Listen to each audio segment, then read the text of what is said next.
This is LBC from Global, leading Britain's conversation with Nick Abbot.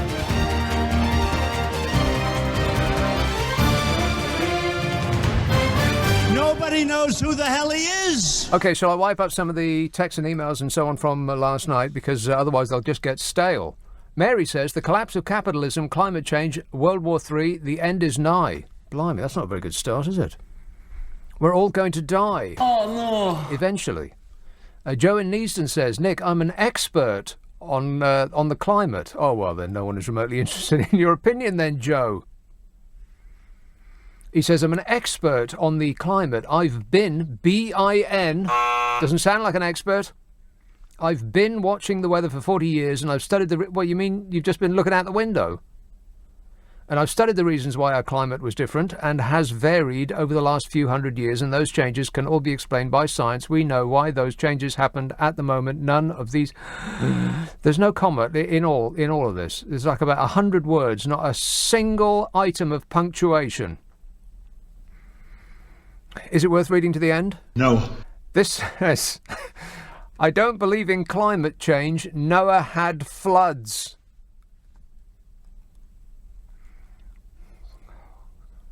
Don't get me started. Austin says, relating to some of the callers that I had last night, it looks like the podcast could be 3 hours long next week. Yeah, that's because some of the callers were a bit... Yeah, a little bit. There's going to be a new podcast coming out on Monday, by the way. My new Super Soaraway podcast is called The Nick Abbot Habit. It's the 30 minutes of amusement. It's the best of this show. Like concentrated funny with all the, the dreck edited out. I think you'll love it. It's available on Global Player. That is our app. If you haven't got our app, then what have you been doing with your life? So you want to download our app. It is tremendous. It's got all of the stations that we do. They've got Heart and X with Chris Moyles and Capital and Classic, my favourite. Plus, just loads of podcasts. Scroll down to the Global Podcast. Way over to the right, you'll find mine, which has been carefully placed in a dark room under some coats, making it easier to find. If you don't do things like that by apps, then just point your pewter at it. Ask the internet. You've probably got one near you. Have you seen the internet lately? Dreadful. Ask for it by name, the Nick Abbot Habit. Alan says, I love your weather forecasting. Your calculations are spot on. I always try and imagine everyone trying to keep up and the looks on their faces. Well, it's perfectly simple. To get from centigrade to Fahrenheit, you double it. No, you don't. More accurately, you multiply it by 9, divide by 5 and add 32. So, for instance, if it's 12 degrees centigrade, then 12 times 9 is 132. 5 into 132 is 63. And 63 plus 32 is 110. So 12 degrees centigrade is 110 Fahrenheit. Correct. Easy. Phil says, words along those lines. And Stephen Newsham, if indeed there is such a place, says, I have heard several interviews this week with various government ministers. During these interviews, they managed to crowbar the phrase, that undemocratic backstop, into the conversation. They have clearly all had the memo and are sticking to the script. This is one of those 3-word slogans you have previously mentioned, and Brexiters are starting to repeat it ad nauseum. I'm feeling nauseous just thinking about it. Undemocratic backstop. Ah, yes. Tell us more about democracy and us taking it back. Being as how we now have an unelected Prime Minister, again, who will answer to an unelected head of state and be overseen by an unelected upper house. Does that sound like democracy to you? No. Not really. Oh, and that huge and tremendous trade deal, it's off. Unless we just put a bow on this country and give it to the screaming Mimi in the White House. Oh, shut up! Him. He is now dictating he wants to dictate who our ambassador is to his country, and you know who is doing up his tie and smartening his hair just at the very idea of that job. I'm a nutcase. And so he's dictating our foreign policy now, and also dictating our financial policy. But apart from that, we're free. So the Times did an interview with Nigel Farage, and he didn't complain much at all. Whinging and whining and moaning. Nigel Farage suggests we meet at 3 p.m. in the empty upstairs room of a Westminster pub, starts the article. But then he arrives and orders a cup of tea. Tea? Nigel Farage in a pub with a journalist and photographer without a pint in his hand. What's going on? Says the Times. Tired, explains Nigel Farage, and adds that daytime drinking has been curtailed. No, it hasn't. There's evidence that it hasn't. In the papers on the very same day this was printed. The Times says he only manages a liquid lunch on the occasional Friday. Right. Not as often as I'd like, he says. Life's too bleeping busy. Bleeping. Rude. Be polite. Then he drops another bombshell. He's been exercising. Anybody believe that? No. He says, I haven't lost all this weight doing nothing.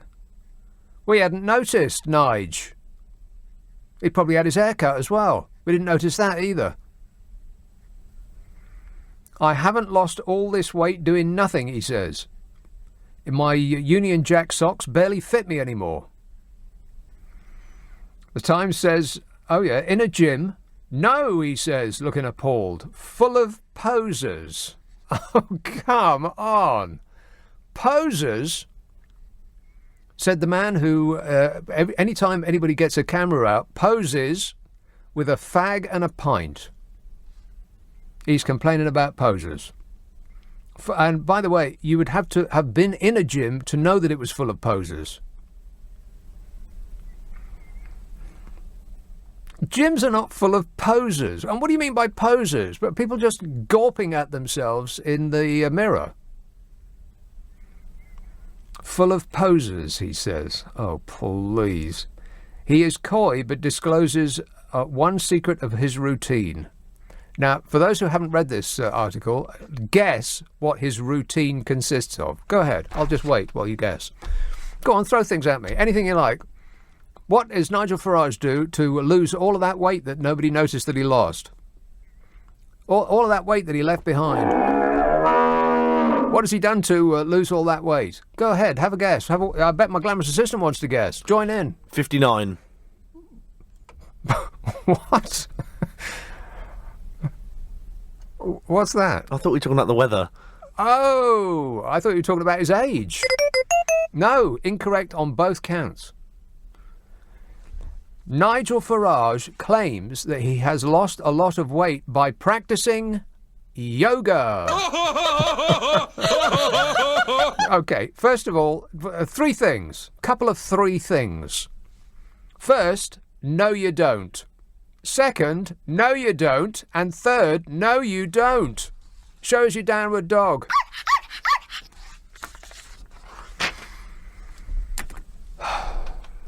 Susanna says, as a stupid common person, I work out forecast. 16 centigrade is 61 Fahrenheit. Well, you're just embarrassing yourself now, Susanna. I don't know where you went to school. 16 centigrade to 61 Fahrenheit, you multiply it by 9, divide it by 5 and add 32. So 16 multiplied by 9, just right off the top of my head, is 108. And 108 divided by 5 is 43. And 43 plus 32 is 78. So you're way off. God, the standard of education in this country is just plain embarrassing. You just embarrass yourself on national radio, Susanna. Squid tweets, there will be no UK-US trade deal if they ruin the Good Friday Agreement. Nancy Pelosi has said so, and Congress can veto any trade deal that Trump negotiates. Yeah. Even if it's a really smart one. Trust me, I'm like a smart person. Not even like a smart person, Donny. Owen says, my three favourite things are not using punctuation. I have no idea.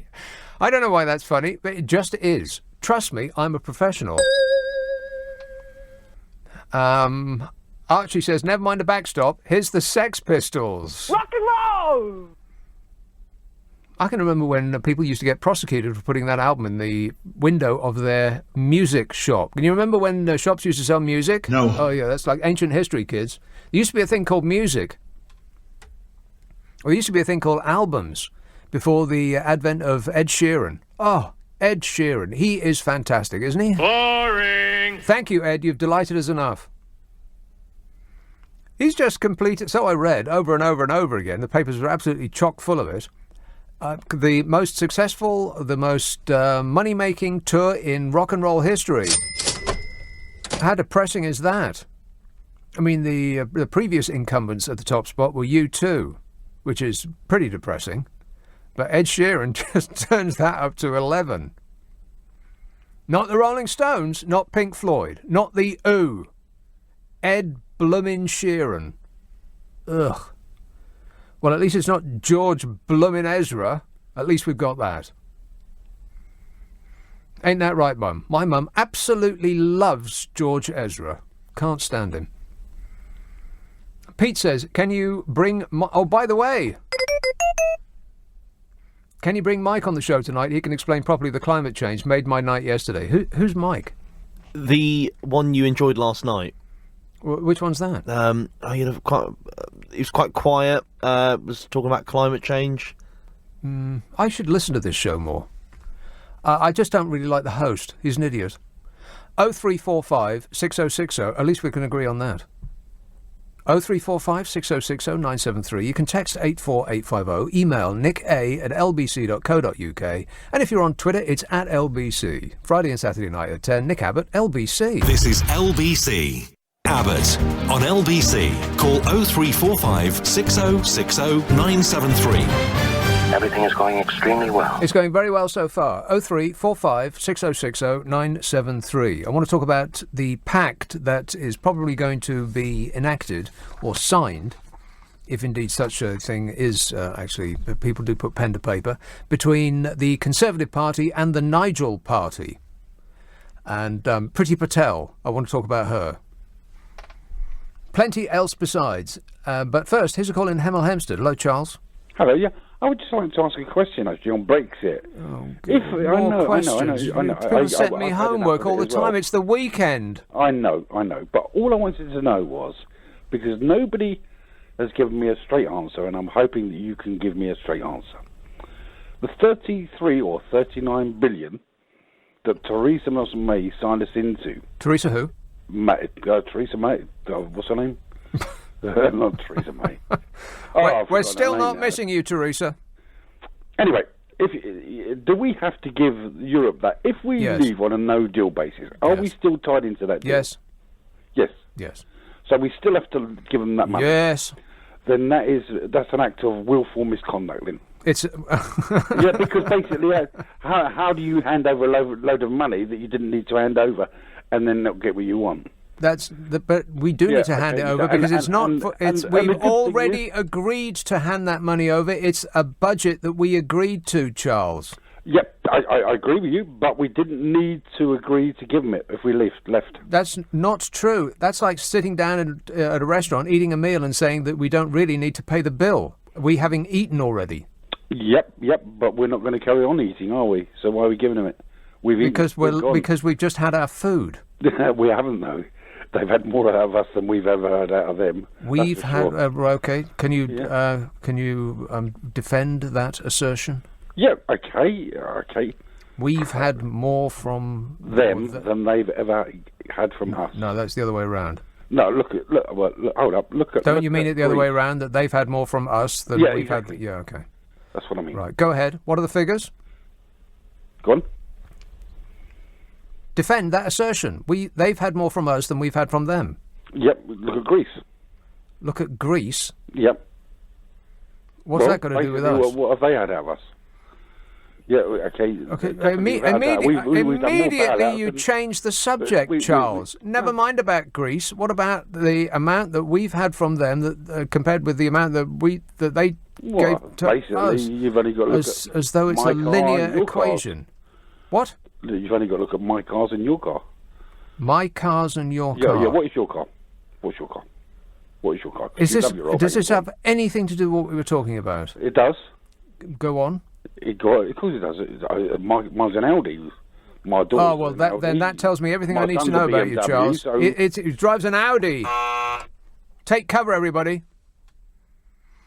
Clear the pavements. Every time I see an Audi in my rearview mirror, I grip my steering wheel more firmly because I know something berserk is about to happen. You should have told me you were an Audi driver right off the top, Charles, and I would have got rid of you straight away. They're not advertising with us, are they? I don't think so. That is true, though. Maybe it's just that you associate certain behaviour with a certain incident that you saw, and then after that you always look for, and when it is confirmed, you think, oh yeah, see, Audi driver. But it might be, crazy driving might be evenly distributed among all cars. It might be reinforcement when I see a crazy driver and it's an Audi driver rather than, say, a Honda driver. Although I think it's very unlikely that a crazy driver would be in a Honda, unless it's one of those Hondas with a wing on the back that's bigger than the one that used to soar Concorde aloft on. I saw one of those today. How utterly ludicrous do those people look?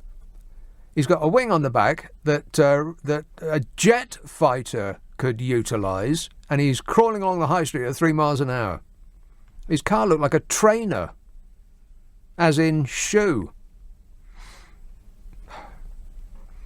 Rich says, Nick, did you hear the Brexit Party MEP on with Clive, who said he wouldn't do an electoral pact with the Tories because he couldn't trust them, but he said he would be very open to the idea of a coalition?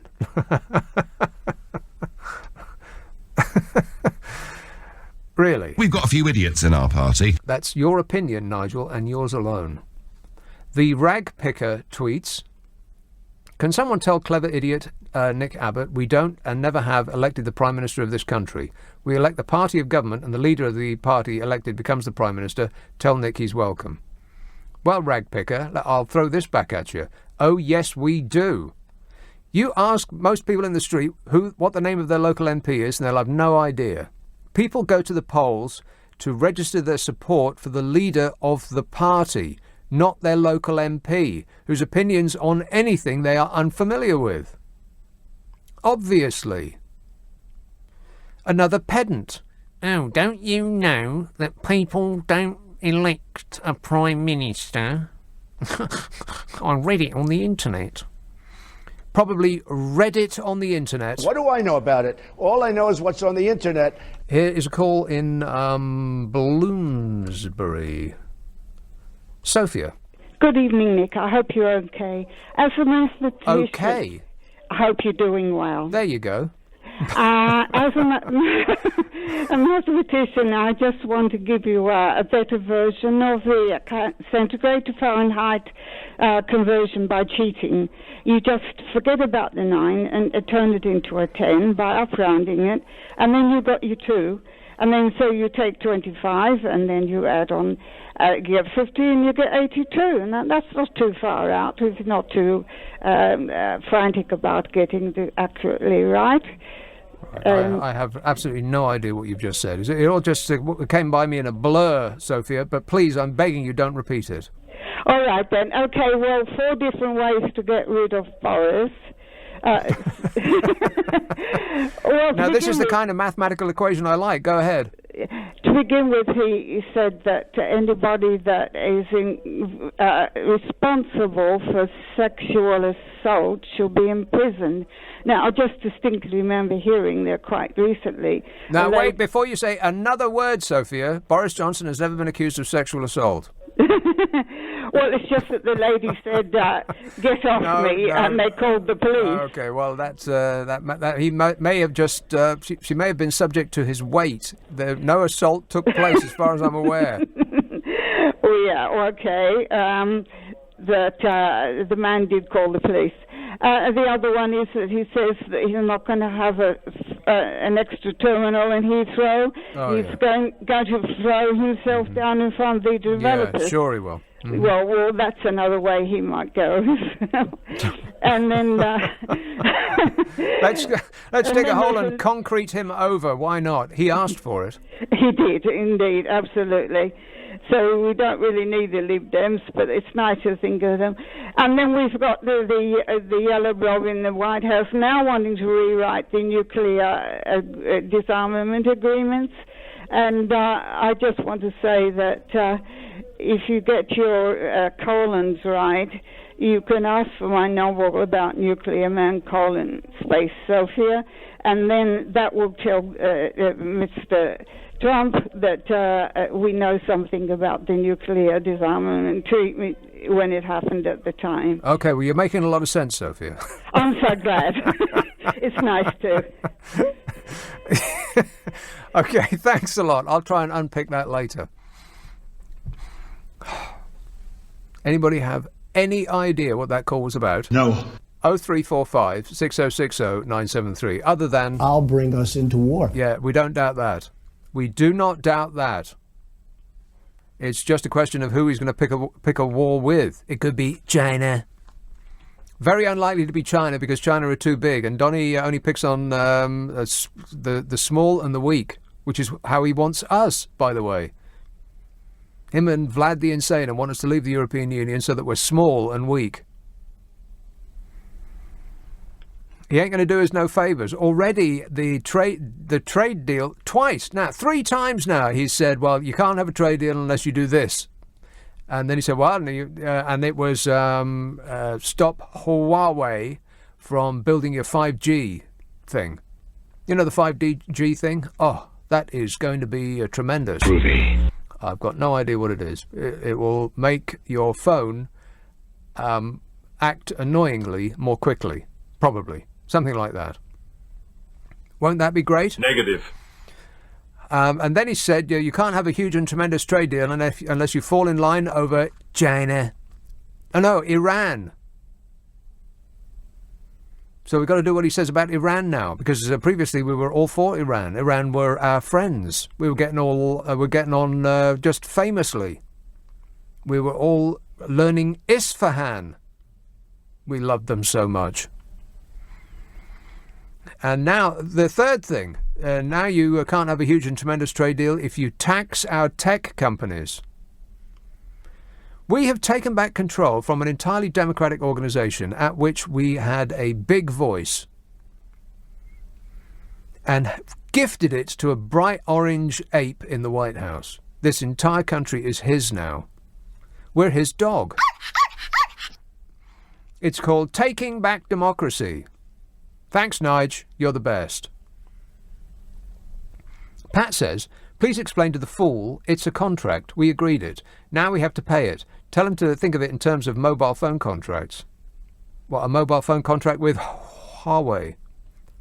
Yeah, we agreed to it. It's a budget. We all sat around a table and we said yes. So we owe them that money now. You can't welch on your debts and expect to still be able to borrow money at a decent rate. I mean, if you've got a credit card debt and you don't pay it, and you ask a bank for another credit card, what do you think they're going to say? If you go to a bank and say, I know that I didn't pay off my last loan, and I'm refusing to give the bank over the road any more money, but would you like to lend me some money? What do you think they'll say? They'll probably load up their customer welcoming machine. At the very least, if they ever say yes to you again, the interest rate's going to be so high it'll make your eyes water. They'll be squeezing you like a lemon. And that's exactly what will happen to us. The financial ratings agencies will put a big sign on us saying, Warning, warning. We're not to be trusted. So we can't do that. It is impossible to welch on that deal, no matter how the various members of the Conservative Party and the ERG and all those tough guys, Dad's Army, that lot, they say that we can do it. They know we can't. They're kidding you. You're being had when they say that we can go away and not pay that bill. They're lying to you. But, other than that, nobody cares because that's just a fact. And we're all about feelings now, baby. 0345 6060 973. You can text 84850, email nick@lbc.co.uk, and if you are on Twitter, you're almost certainly wasting your life. And don't even get me started on you people on Instagram. Friday and Saturday night at 10, Nick Abbott, LBC. It's 10:30, the news headlines with Serena Farrow. On LBC, call 0345 6060 973. Yeah! Dude! Susie says, Nick, I also think that George Ezra is great. Oh, no. Ugh. It's another one of these blokes who sings through his nose. Somebody should get him a Mongolian flute. And Ruth emails, Nick, when it's hot, when it's cold, and rain is wet. What more does anyone need to know about the weather? Well, when it's going to be wet and cold and hot, I'll check for you while you wait. 78 degrees tomorrow. Wow! We'll take it. That's great. 78 degrees. That's more like it. And then down to 73 on Monday, 72 on Wednesday, 74, 75, 71, 70, 70, 70. So it's about 70, there or thereabouts. Not 100 no more. That's gone. Meanwhile, listeners in Glasgow will have their own weather. Raining tonight and raining tomorrow and raining on Monday and raining on Tuesday and raining on Wednesday and raining on Thursday and raining on Friday and raining on Saturday and raining on Sunday and raining on Monday. This is Monday the 12th now. So raining every single day this coming week, and then the following week, raining on Monday and raining... Just tapped the wrong thing and my Google Assistant is asking me what I want. I don't want anything. Shut up. Busy. Raining on Monday and raining on Tuesday, the 13th, and raining on Wednesday and raining on Thursday and raining on Friday. That's the weather in Glasgow. It don't seem fair, do it, really? Still, you won't need your hoses, you gardeners in Glasgow. Blackburn. Hello, Scott. Hi, Nick. I've just watched an amazing film called Ukraine on Fire, and it's made me think of the backstop in Ireland, because the same people that were attacking Russia and demonising Putin for the Ukraine situation are the same people that are saying we can't do Brexit because of the Northern Ireland situation. And it's the same situation. It's about markets, Ukraine going to the EU, having a deal with the EU, so that Russia would then, the EU would have access to Russian markets through the Ukraine, whereas the same thing is with Brexit. If we leave, it's the same concern. The Remainers have the same concern that Putin had over Ukraine. Do you understand? No. You don't get it? No. No, I seriously doubt anybody got it from your explanation just now. So you're just seeing a movie called Ukraine on Fire, and the Ukraine situation, the concern in Russia was if Ukraine has a trade deal with the EU and joins the EU, then it's the same situation with the backstop, the markets, because Ireland is in the EU, and if we leave, do you understand what I'm saying? It's not that difficult. It really isn't. Well, it's very, very complicated the way you just explained it to Scott. It may be actually very, very easy, but maybe it's... I don't think... Maybe it's not a problem with my comprehension. Maybe it's a problem with your explanation. The same concern the Remainers have. The same concern the Remainers have. Well, let's go through it one by one. The same concern that the Remainers have, yes. Is that because we leave the EU, then the EU will have the markets will have access to our markets, and the stuff will be able to come in through the border. We'll need a hard border. The hard border. We'll need a hard border. Hard border. You're just being facetious. You know exactly what I'm talking about. You're pretending not to. Yeah, but it amuses me, Scott. It's got nothing to do with it. But that does sound like a fascinating film. Boring! Some cranes on fire. Call the fire brigade, my recommendation. Pete says, Trump's trade deal. Also this week, no deal if the UK upsets Ireland over the backstop. Trump's trade deal. Also this week, no deal if the UK upsets Ireland over the backstop. That makes as much sense as my last caller. It all fits right in, doesn't it? No. Mal in Belfast says, RRR. He says, isn't it obvious that Trump is backing out of all America's local government acts and world treaties done by past presidents because he wants his name on everything from now on? Oh, look how brilliant I was. Talk about an egotist. Good God, says Mal. Yes. Trump is a vaunting narcissist. A chronic narcissist. Has there anybody in the history of the planet ever been more narcissistic than that man? Despite what the mirror tells him, he thinks his reflection is just super. And he loves his name on everything because it reaffirms to him that he is tremendous and great and huge. I think he knows down deep inside that he's a serial failure and that he only got anywhere because his dad kept bailing him out over and over and over again. I think it was $425 million, wasn't it?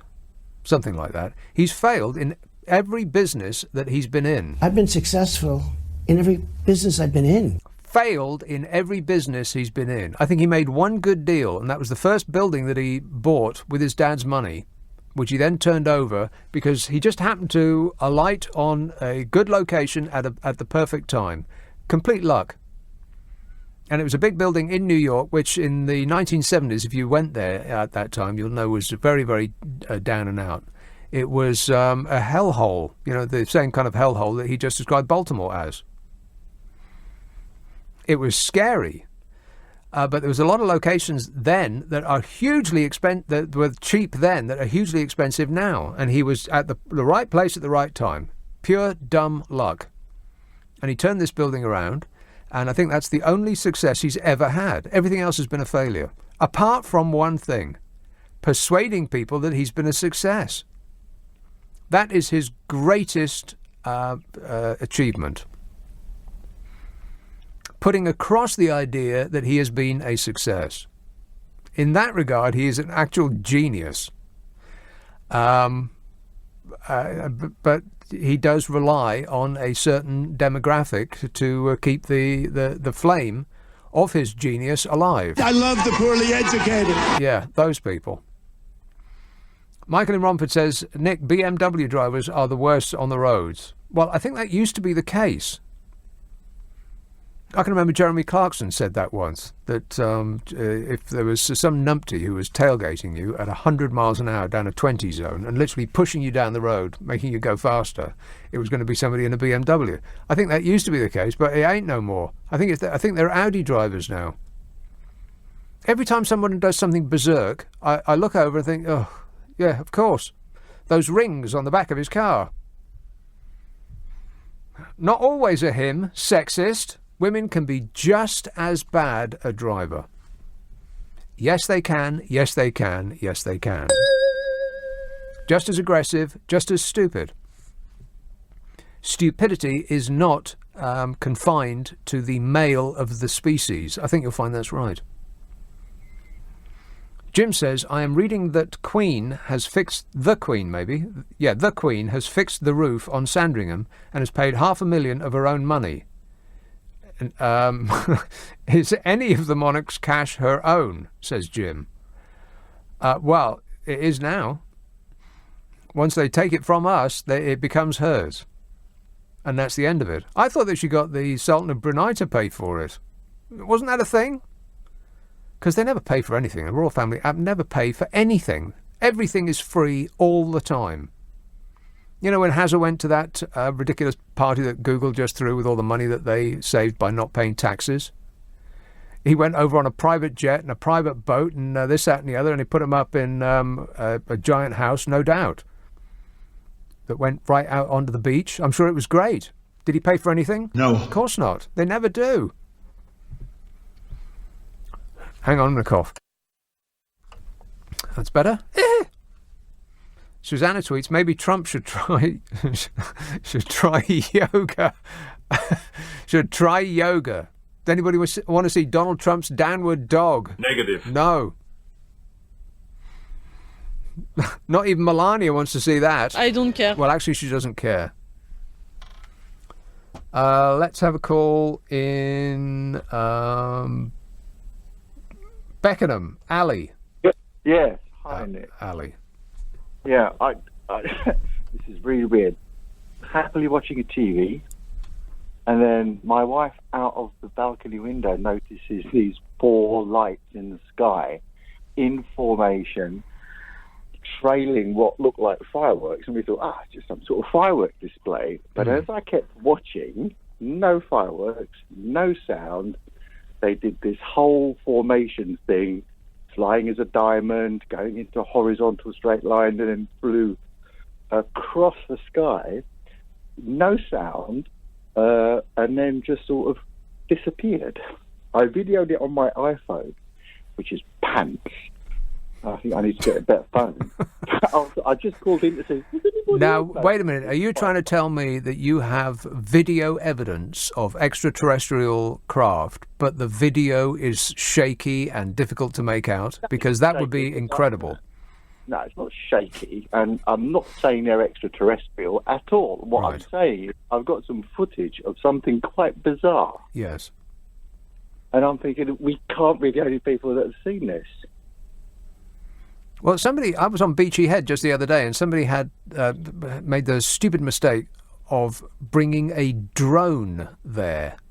Yeah, no drone, mate. No, this was no drone. Drone bores, please. I mean, that whine that's associated with them is just awful. Stop whining. No drone, man. This was dead silence. But it could have been a drone far away, too far away for you to hear. You could see it right now, but not to hear it. This was really bright, and the trails it was leaving in terms of like burnt iron filings was massive. It was just wow, that sounds great. Groovy. Send me a video, Ali. All right, I'll email it to you. What TV program were you watching, by the way? It wasn't E.T. or anything like that, was it? No, Close Encounters of the Third Kind? Yowza. No, it was actually the Transformers Age of Extinction. Oh, my God. Well, all of your senses have probably been pummeled, Ali. I was thinking that. Is your brain fighting back? It is, maybe. I don't think so. Right. But I'm going to keep an eye out. Okay. Well, I'll look forward to some updates, mate. Okay. All right, thanks a lot. 0345 6060 973. It's okay, we're just under attack from alien spacecraft. Nothing to worry about. You can text 84850, email nick@lbc.co.uk, and if you're on Twitter, it's @LBC. Friday and Saturday night at 10, Nick Abbott, LBC. Here on LB Abbott, on LBC, call 0345 6060 973. Yes, hello. I've been waiting for you. Hello. Yes, I've specifically been waiting for Barry in Lewisham. Barry. Hi there. Hi, Nick. I'm so excited. I was going to call about Trump and Brexit and all sorts, but I can't be bothered anymore. It's all boring. But those lights, it's depressing, it's soul destroying. But those lights, I used to live in Sydenham, right, which is not far from Beckenham, and I saw those lights in an east-south easterly direction. That direction. Well, yeah, when did you see it? This was years ago. I was younger. Well, they can't possibly be the same lights. They did exactly. Are you trying to tell me that aliens from space are only interested in going to Sydenham? Well, it's in that. So, I don't know. It was far away. Obviously, you can't tell the distance because it's up in the sky, and I can't triangulate that well. But what I do know, I'm not brilliant on that. But what I do know is that the lights, they were hovering they were staying stationary in the sky. And I was standing there, I was walking down Sydenham High Street, and I was with my ex at the time, and we looked up. I said, "Look at that!" And we looked and we watched. Oh, that's odd, isn't it? And then they moved into a straight line. I thought, oh, that's weird. Then they moved into a diamond. I thought, how's it doing that? If it's an aircraft or something, then it should be, it can't do those sort of manoeuvres. And it did these sort of manoeuvres, and then it went off and disappeared. And it was like, hold on, what were we just looking at? And we queried it for a bit, but then we stopped because we were young and we thought, obviously, no one's obviously going to believe anything. And now you're older, and we still don't. No, well, do you know what? I don't doubt that these things could exist. I don't doubt that they could exist, but I know for a fact, right, that I saw these lights in formation, and they were doing things that an aircraft shouldn't be able to do. Right. Especially that. I mean, I'm in my 40s now, right, and that was when I was about 19. You hadn't been eating any brownies by any chance, had you? No, right, no. Okay, then. No, not on the brownies. Not on the brownies. I was quite responsible. I was fairly responsible. Yeah, but I had my moments. But that was something we definitely saw. We watched it, and we was there for a good about 5 minutes, watching this thing do this formation and dance, and it was literally dancing. But what was your conclusion? I decided that, well, it's probably something extraterrestrial, or... But it can't possibly be. I mean, if aliens from space are coming to visit us poor, stupid human beings, then they will know how daft we are and how prone to violence we are, so they wouldn't show themselves to us. I mean, they may actually be walking among us, but they certainly wouldn't advertise the fact. It may have been unintentional, but I know for a fact, right, it couldn't have been a military display, because, I mean, this was years ago, right, 30 years ago. Now, I know technology hasn't moved on that far in the past 30 years, but it's definitely not. It wasn't at that stage. And the way it was moving, it wasn't like it was... A helicopter moves in one particular way. An aircraft moves in a straight line. They maneuver differently. You can see the change direction, long and meandering. This was sharp changes, right? It was in one place, then it, whoops, went into a diamond formation. Whoops, went into a flat line. So what's going on here? They travel billions of miles across space just to give you a light show. Yeah. Okay. Well, I was grateful. I was grateful for the moment, but thank you. Sure. All right. Thanks a lot for the update, Barry. Please, I am begging you, I do not want a whole evening of aliens from space calls. What we're going to be doing instead is, have you seen a ghost? Chris says, why do you never put Northerners to air? What, are you kidding? I was just editing down some shows for future podcasts, and there was the guy that called me with now hang on a minute, Nick, I can't do his voice very well, but he was absolutely brilliant. That's going to come in a future podcast, not the one coming out on Monday, but maybe the one after that. He was superb. Well, we found a star. But there are loads of calls from the north. All they've got to do is call. I can't put callers to air if they don't call. This says, I wouldn't want the royal family to be abolished, but they should fund themselves. Absolutely. That family's worth about £500 million, and yet we, poor dopes who pay taxes, are giving them £83 million minimum per year. And they voluntarily pay a bit of tax. Thank you. Yeah, we appreciate it, Your Majesties. Can we buy you a new 10 grand fridge? Patricia called to say they're not aliens, they are fireflies. A plane display. They will be in Eastbourne in a few weeks. They are fireflies, a plane display. So, right. Okay. And John says the £39 billion payment is linked to the withdrawal agreement negotiated by Ollie Robbins. How's the negotiations going, by the way? Oh, fabulous. He says it remains unsigned. Unsigned agreements are just pieces of paper. My biased friend, you are wrong. Sorry, says John. It don't make no, never mind who it was negotiated by. These are payments due because of agreements that we signed up for. It's the budget is set 7 years ahead in the EU, and when they asked us if we agreed with it, we said yes, thereby putting us on the line to, stump up the amount that we owe. It's the amount that we owe. And any politician that tells you that we can get away without paying it, they're lying to you. They're making it up. Either that, or they are sorely mistaken and ignorant of the facts. Which is worse? I don't know. Dan says, please tell the guy from Beckenham not to worry. I'm a few miles away in South Croydon, and it was a couple of light aircraft doing a display and trailing firework-type things behind them. They were virtually overhead, making plane noises and flying like planes. No sign of extraterrestrial life. No reason to be alarmed. Says Dan. who could quite well be an alien himself, making it up just to make us feel better. You just don't know these days, do you? We could be being trolled by E.T. James says, I spent half an hour watching a red dot hovering in the sky outside my bedroom window. It seemed very close, but no noise at all. Then it suddenly went flashing green. Just after that, I remember my phone flashes green when I have a message. I was looking at the reflection of my phone for half an hour. And Derek says, the person who called in about the mysterious lights was probably seeing Nigel Farage travelling back home. What, on a private plane, you mean? Yeah, no doubt. So I want to talk about Nigel Farage, who has designs on leading this country. And it looks like he may be about to get his most fervent wish.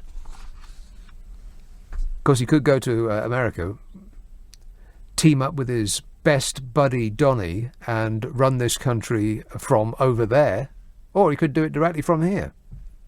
Either way, it looks like the top job is beckoning. Not the actual top job, but the power that goes with it. Harry emails, your mobile phone analogy for our payments to the EU is highly disingenuous.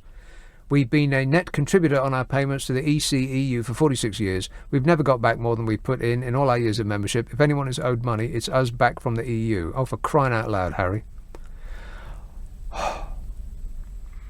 You pay money to be a member of a club.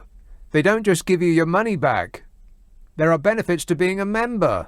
How can people not get this after so many years of talking about it?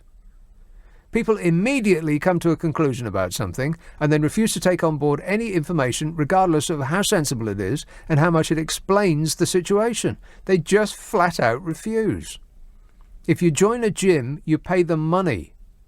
You don't expect the gym to give you your money back. You pay for a service. But, yeah, what's the point? No one's listening. Everyone's on send. And goes straight to the insults. You stupid moron. Don't you know? Why can't you do your research, idiot? You know, that kind of thing. And that's just from my mum. Phil emails, I don't know why we're leaving the EU, nor do I know why people watch golf and car racing. Can you explain? Well, car racing, no. Well, people, yes. Well, yes, actually I can. The car racing thing is people are just waiting for the crash. I mean, people who watch Formula One, it's just completely uninteresting. Around and around and around they go, and nothing ever happens. Boring! So dull. Whoever starts the race first wins the race, almost every time. And it's got nothing to do with the driver, it's the car. Which is why most often the numbers 1 and 2 are people driving the same car. It's not the driver, it's the car. You might as well replace the driver with a robot. Affirmative. Because, they're all doing the exact same thing. It's always the car. And almost nothing ever happens, except every now and again you get a good crash. That's what people are waiting for. Golf, on the other hand, is just like ambient music for the eyes. Groovy. If they played Brian Eno while they were showing it, then it would be like one of Nigel Farage's yoga sessions. Yowza. Very, very relaxing. That's why people watch golf. Oh, that, and it's green, which is easy on the eye, which is why blackboards used to be green, not black. Anybody remember blackboards? No. Too far back. Everybody's into their Nobbo boards now, which never sounded that great to me. Couldn't they have chosen a better name? 0345 6060 973. Friday and Saturday night at 10. Nick Abbott, LBC. This is LBC from Global, leading Britain's conversation with Nick Abbott. I think he's portraying a quite stupefying ignorance. Hello. 0345 6060 973. Yeah, maybe those 10,000 trained experts who are going to lay all those cables that Boris Johnson's promised us can also repurpose as police persons, because he's promised us tens of thousands of those as well. And I'm sure that Boris Johnson is as good as his word. We're doomed. Now, here, if you were listening in the last hour, there were some lights in the sky. Ooh. And I've got an explanation, or rather, the next person on the line has got an explanation, and he's called Richard, and he's from Croydon. Richard. Hi there, Nick. I'm Richard, yeah, and I'm actually from Chelsea, but my job is a master of ceremonies, and I helped to organise an aerobatic display earlier this evening over Addington Palace, which is a stately home and wedding venue in South Croydon. And there were 300, 400 guests, and at about, it'll be 10 o'clock, 10:15, we had two aircraft, which are motor gliders. They're called Rob 109s. They trail fireworks behind the wingtips, and they lit up with 3,000 LEDs on their fuselages, and they change colour all the time. And they do loop-the-loop and aerobatics. They do it in formation. The show lasts about 10 minutes, and everybody's outside on a clear night enjoying it as a rather unusual spectacle. There's no aliens involved. It's just simple, very clever technology. Wow, well, you got people in Sydenham who think we're being invaded from space, who are in therapy now. Yes, indeed. And it happens every time these aircraft put on a display. And it's always at dusk or after dusk, because then you can see the fireworks better. Yeah. And often it's coupled with fireworks from the ground and music, so you get displays all over the place. It's just wonderful. Well, you know, if you were doing this in America, people would be shooting at you. Yes. Mm. Well, thanks for there you go. Thanks for the explanation. And when's the next one, by the way? I think they're performing again in a week, but I don't know where. But you can hire them for your own private garden party. If Oh, yeah. All you need is money. So I'm afraid That's right. I'll have to disappoint you. But the best of luck. Thanks for that, Richard. There Thank you you. are, you see. You posed the question, and the question was answered. We are not being invaded by aliens from space. Unless we are, and that last caller was a stooge, a plant. How about that? See, I thought that first guy was just, maybe, what's the word I'm looking for? What's a polite way of saying crazy? But apparently not. He was just misinformed. Tired. I thought that was all right. Tired, yeah, euphemistically speaking, he was tired. Out of his mind. But no, it was just planes and fireworks. That sounds great, don't it? Groovy. Yeah, I'd love one of those. How much does it cost? Don't ask. If you have to ask, you can't afford it. When I saw Pink Floyd in Holland, I think I had to travel to Rotterdam. No. It was somewhere near Amsterdam. And we were all sitting in a kind of open-air football stadium. And about 7:30, there or thereabouts, as the sun was going down, and the mounting excitement in the crowd, two planes came from. It was quite high up, and you could see for miles. And two light planes started heading towards us from different, coming from different directions. And I and many people around me thought, they're not going to crash, are they? And it looked like they were actually going to smash into each other. And then they started doing loop-the-loop and, and a dogfight above the stadium. And that was the beginning of the concert. Rock and roll! Of course, that doesn't compare to the excitement of watching Ed Sheeran. Boring! Chris says, thank God it wasn't aliens. The usual suspects would be calling in saying it's Sadiq Khan's fault and he's lost control of London. Yeah, thanks a lot, Sadiq Khan. Now, I want to talk about Nigel Farage and Boris Johnson, because Boris Johnson said he absolutely flat out will not have a pact with the Nigel Party, which means that he absolutely flat out will have a pact with the Nigel Party. But first, here's a call in Dartford. Adrian. Hello, Nick. You all right? Yes, good, thanks. Very good, thank you. Yeah, I just don't understand why we're allowing these crooks, Boris, Farage, all his mates, all his banker mates, to sort of crooks is a bit shots strong. in the country.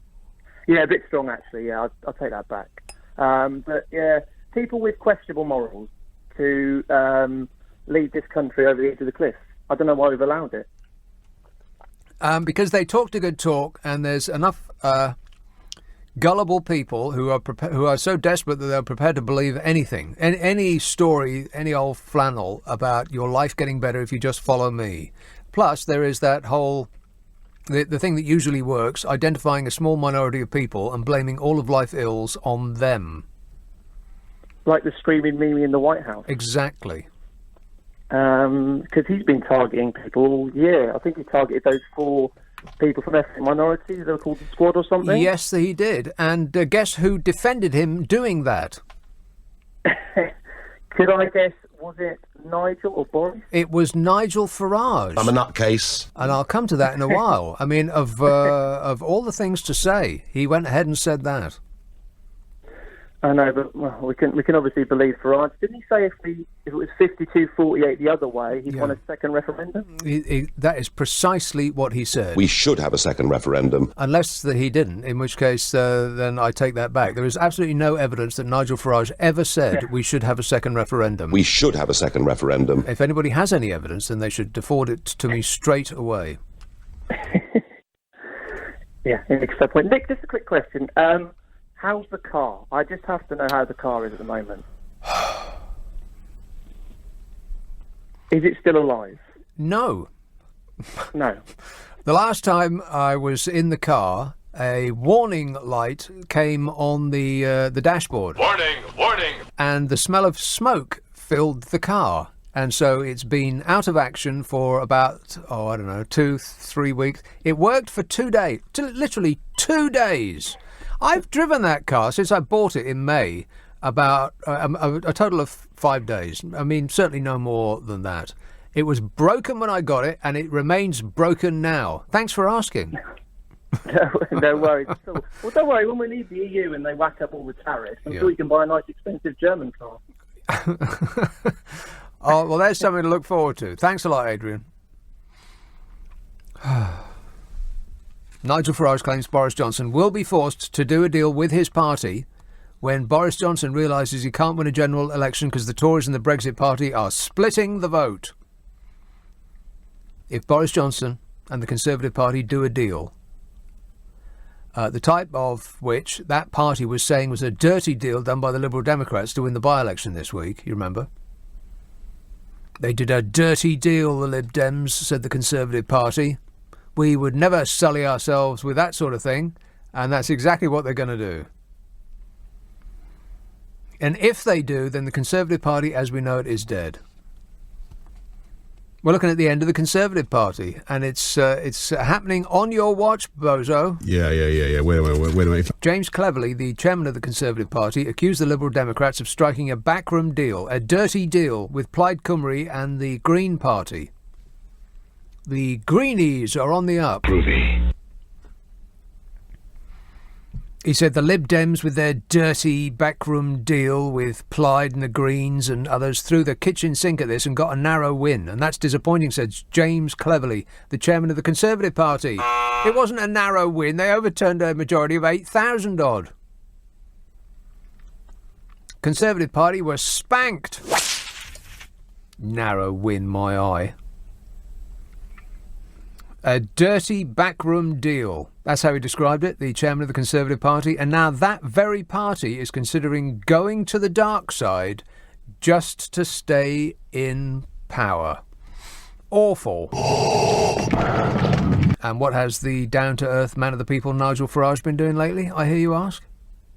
Why, he's been helping with food banks in the East Midlands, where he can be with his people. No, just kidding. He was with his people. It's just that his people aren't the people that are his fans. You know, all that wax jacket, pint of ale and a fag stuff. That's an act. No, when Nigel relaxes, he does it with champagne in the company of millionaires. And this time around, he was photographed laughing his head off, enjoying champagne. He's always laughing his head off. Have you noticed? Every time that somebody produces a camera, it looks like the kind of thing that Victoria Beckham does. Every time you see a picture of Victoria Beckham, she's always got the same look on her puss, doesn't she? She must have practiced it in the mirror. You know, like the kids do these days. They spend about 16 hours a day practicing their pout in the mirror so as to look perfect on Instagram. God, what a disappointment the kids are, eh? I'm not angry, I'm just disappointed. So as Victoria Beckham always looks the same whenever anybody gets a picture out, because she just throws that face on, I think Nigel Farage does the same thing, because he's always got his mouth agape, laughing his head off. Nothing's that funny.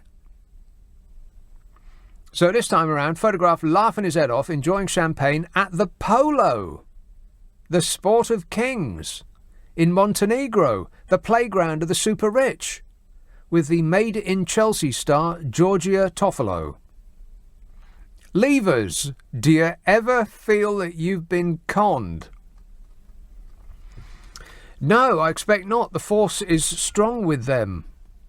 And now he wants to force Boris Johnson into letting him take the reins of power. I mean, he's already got the Tory party dancing to his tune. It's like a reverse takeover. The smaller entity is taking over the larger corporation. And at no time in the run-up to the referendum did any of them tell us about a no-deal Brexit. None of them. It was never mentioned.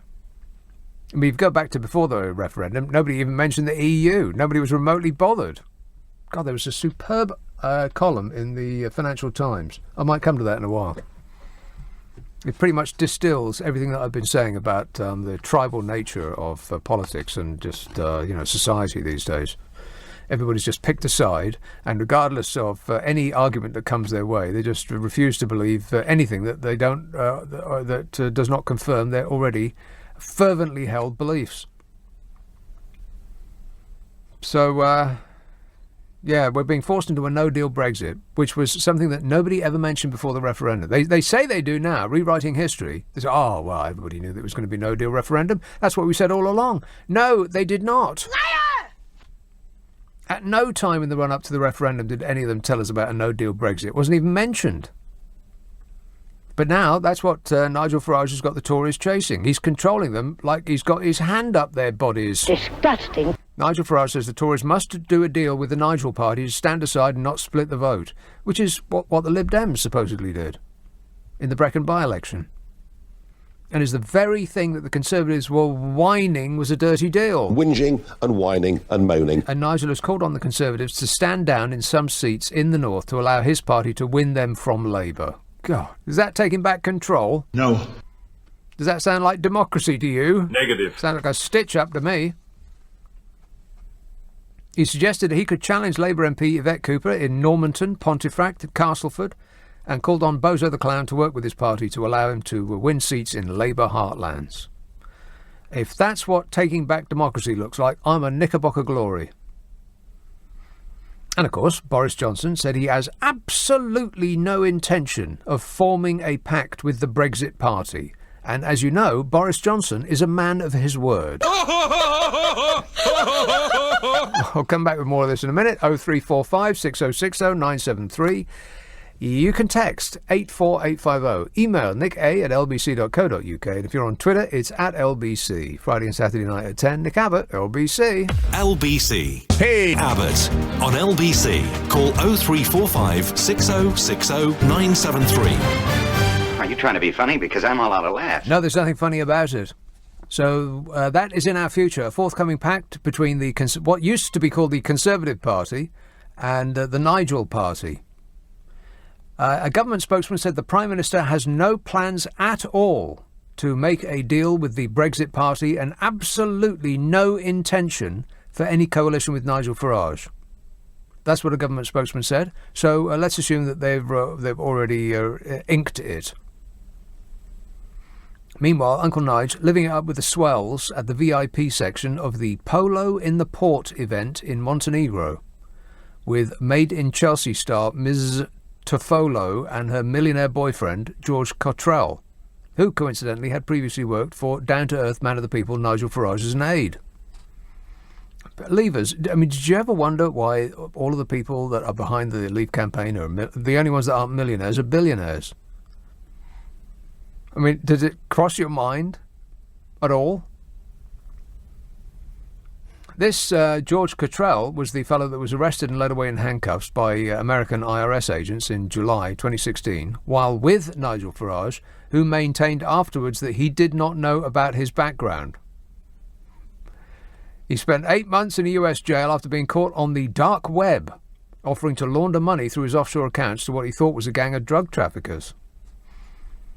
Before his arrest, Cottrell ran Nigel Farage's private office, handled all media inquiries for him, also one of his closest aides, playing a key role in the Brexit campaign. Nice people to do business with. And Nigel Farage distanced himself from this aide after his arrest, but they appeared locked in conversation at the Polo in Montenegro. Distant no more. And who is this friend of the man of the people, Nigel Farage? He's a 25-year-old millionaire who is known by Farage's inner circle as Posh George, says the Daily Mail. Cottrell studied at the exclusive £40,000 a year Malvern College, which was bankrolled by his family, who are said to be worth £300 million. He's the nephew of Lord Hesketh, a hereditary peer and a former Conservative Party treasurer who defected to UKIP in 2011.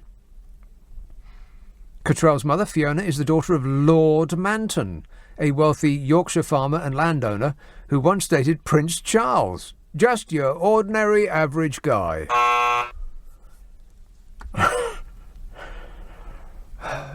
Leavers, I mean, really, does any of this register as being really not the campaign that was sold to you? Having any doubts at all? No. No, not a one. In the Times interview, Nigel Farage said he would be interested in the role of UK ambassador to the US. He said it would be great fun and I'd love it. Yeah, I bet he would. He said I'd be a damn sight better than the last one. Well, no, you wouldn't. Because he famously wants to ingratiate himself with Donito Mussolini. And that's not the job of a British ambassador, to be chums with the ruler of the country that is hosting you. You're supposed to act on behalf of the country that sends you there. And that's why Trumple Thinskin wants to pick his own British ambassador, the better that he can control us. And how much does Nigel love Donny? Well, like that caller said a little while ago, he actually praised him for that go back to where you came from racist assault on those black congresswomen. Farage said it was a genius move on Trump's part. How tone deaf is that? I mean, if I got up and told a person of colour on the bus to go home to where you came from, I'd get videoed and put up on YouTube and get fired the next day. But do it from a position of the most powerful man in the world, and you're praised as a political genius by your number one fan. I'm a nutcase.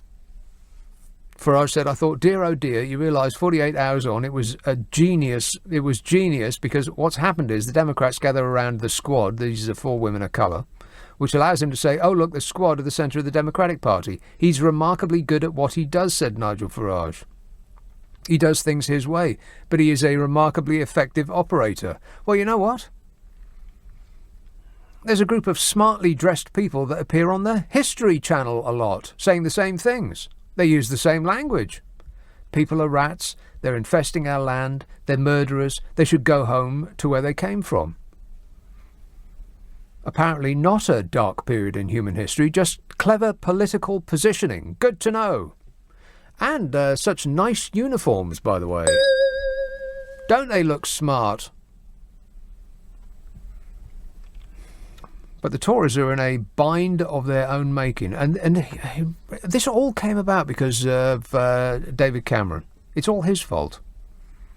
That moon-faced dolt. I think this is nonsense. He wanted to shore up his position, so he gave us a referendum that no one at the time wanted or even thought about.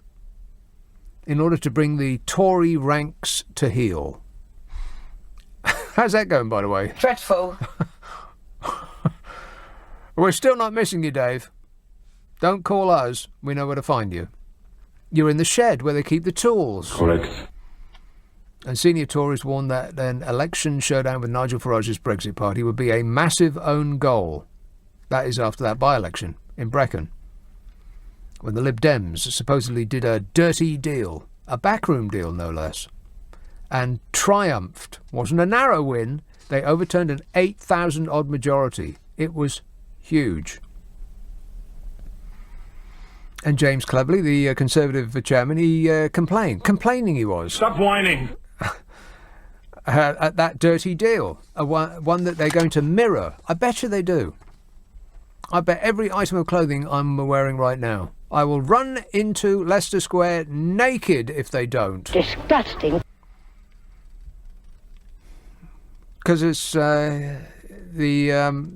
MP Steve Baker, the arch Eurosceptic MP Steve Baker, pleaded with Farage not to split the Brexit vote by fielding candidates in vulnerable seats, which sounds like the bones of a deal to me. Maybe he should have a chat with his own party chairman. It's called a dirty deal when the left do it, but quite right and proper when the right do it. So it's war. And you know what? The numbers still don't stack up for the Tories. They're still going to lose. Because if they do a deal with the Nigel Party, then Labour are going to have to do a deal with the Lib Dems, and they're going to win. The Tories and Nigel are on 43%, and the Lib Dems and Labour are on 44%, which is one louder. And that doesn't even count the Greenies. But Boris Johnson's flatly dismissed the idea of a pact. But one MP told the Mail, well, he is going to say that, isn't he? Yeah, he is. Yeah. Wait a minute.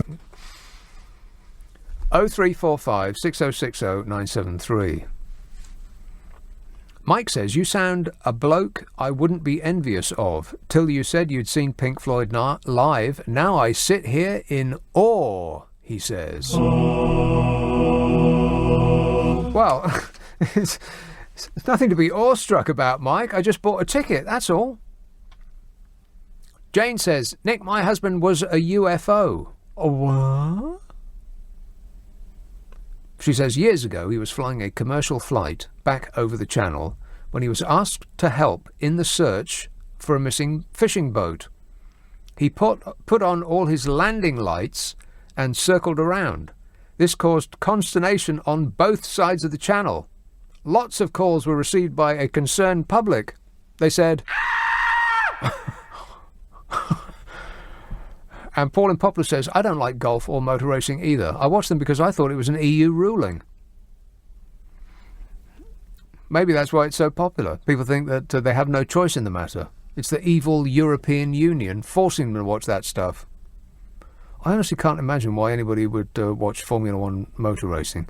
What are you waiting for apart from the possibility that somebody dies? And if you want to see somebody die, just look at the Daily Mail, because they show it whether you want to or not. Whether you want to see it or not, they'll put it right in front of your face. An edict must have gone round, because you scroll down the Mail Online website and those videos, they follow you down. It doesn't matter how many times you click them to disappear them, they just pop up again. God, that's so annoying. And so it's very difficult to read anything because you've got all this dancing stuff everywhere on their pages. But their videos start without you beginning them yourself. They just start automatically. And it used to be that they wouldn't show anything particularly upsetting. And then they started to show people getting their pimples popped. Why anybody would want to watch that is just mystifying to me. But every other video on the blooming Daily Mail website was somebody getting their pimple popped. And then they thought, well, people are getting a little bit bored of that. We're going to start showing people dying. Now, I don't know about you, but I don't want to watch anybody dying. I don't want to watch anybody in a crash getting horribly mutilated either. Maybe that's just me. Maybe that's part of being a Ramona. Weak. But can you please stop showing us people dying? They'll put a big headline saying, this is a car crash ended in the deaths of multiple people, and here's a video of it. Does anybody actually want to see that? And if they do, should they not be in therapy right now? But like I said, maybe that's just me. I'm being too sensitive. I'm a very sensitive person. 0345 6060 973. Friday and Saturday night at 10, Nick Abbott, LBC. It's 11:30, the news headlines with Serena Farrow. Is LBC with Nick Abbott. Call 0345 6060 973. Tweet at LBC. Text 84850. Are you trying to tell me that this is your act? Yeah, another multiple homicide, another major shooting alert in America. Is anybody remotely surprised by that? No. Patrick Crucius, 21, opened fire with an AK-47 rifle in El Paso, killing at least 19 and injuring at least 40. He's another one of these people with a manifesto. And the absolute first thing that will come out of Donald Trump's mouth tomorrow will be, it's too soon to talk about gun control. Every time. Too soon to talk about gun control. Every time. Chesham, hello, Tony. Hello. Right. Nigel Farage is getting a £17,000 pension a year once he retires, which he never paid a penny into it, and so do all the others get pensions. So who do they think, the ones who don't want to pay any money into the Europe now, where the money's coming from? I think it's more than 17,000, isn't it? Possibly now it's more, yeah. It was 17,000 at one stage. Is it not the other way around? Is it not 71,000? No, isn't it? That's what the salary he's getting now. When he's finishing, he's going to get the pension. Right. I think it's, well, I don't know, but I think it would be significantly more than 17. Well, it's probably gone up by now. Right. But they're not paid a penny into it. So who the hell do they think it's paying? Do they honestly think Europe's paying for their pension? It's never paid a penny into it. And why are you only on 2 nights a week? That's all I have to say. Okay. Can you take Nigel Farage? Yeah, certainly not. No, I haven't got the three-piece suit or anything to take over his position, Tony. But I appreciate the feeling. I don't know whether he's paid any money into his pension or not. I've got no idea. But I do know that it is an organisation that he disapproves of, which seems curious that he would be taking money from them, don't it? Odd. A manifesto written by the alleged shooter cited an Hispanic invasion of Texas as the motive behind the massacre. Because, they come here, they're infesting our land, they're murderers, they're rapists. And Donald Trump will say, well, it didn't have anything to do with me. Just like at his safe space rallies when the crowd starts chanting, send them home, send them home. Just removes himself from the equation and says, well, it's got nothing to do with me. Those crowd are just chanting it. What has it got to do with me? Not my fault, says Donald Trump. Nigel Farage is a big fan. Huge. Me, not so much. First, I was amused when he came onto the scene. Now I'm petrified. He just seems to be the embodiment of evil. And it just gets worse every day. 0345 6060 973. Hackney. Hello, Richard. Hello, Nick. I think that Donald Trump, this is the second recent shooting, isn't there? Because there was one at the Garlic Festival, the food festival. Yeah. Well, every week that goes by, there's some shooting, and almost always it's some white supremacist.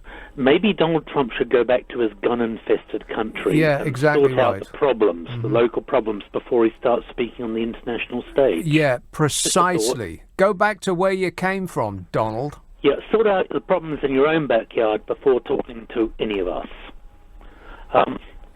Nigel Farage, I'd just like to give him a quick thank you for the part he played in the winning of another Ramona. You still there? Yes. Oh, okay. No, sorry, you went very quiet. Well, you seem to be mid-sentence. You say a sentence, then I'll say something. Unless you want me to jump in mid-sentence. Oh, well, okay.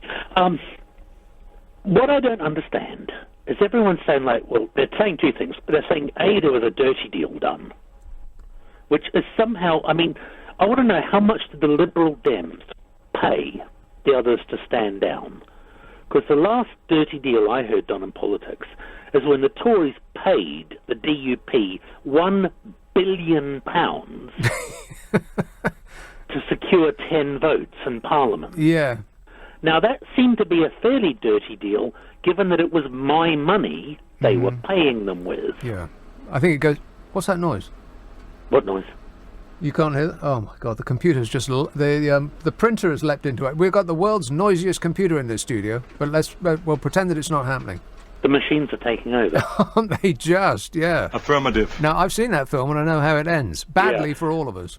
The other thing I'd like to ask, just going back to politics for a second, is that everyone's saying, like, oh, well, why didn't the Brexit Party stand down so that the Conservatives could win? Yes. And the answer is, why on earth do you think that the Brexit aficionados would vote Conservative? Well, it's pretty presumptuous on their part, ain't it? These are not political people. These are ideologues. These are closer to a religious cult. Yes, exactly the word that I was going to say, cult. That's precisely right, yeah. Now, if Brexit had stood down, they would have just voted UKIP.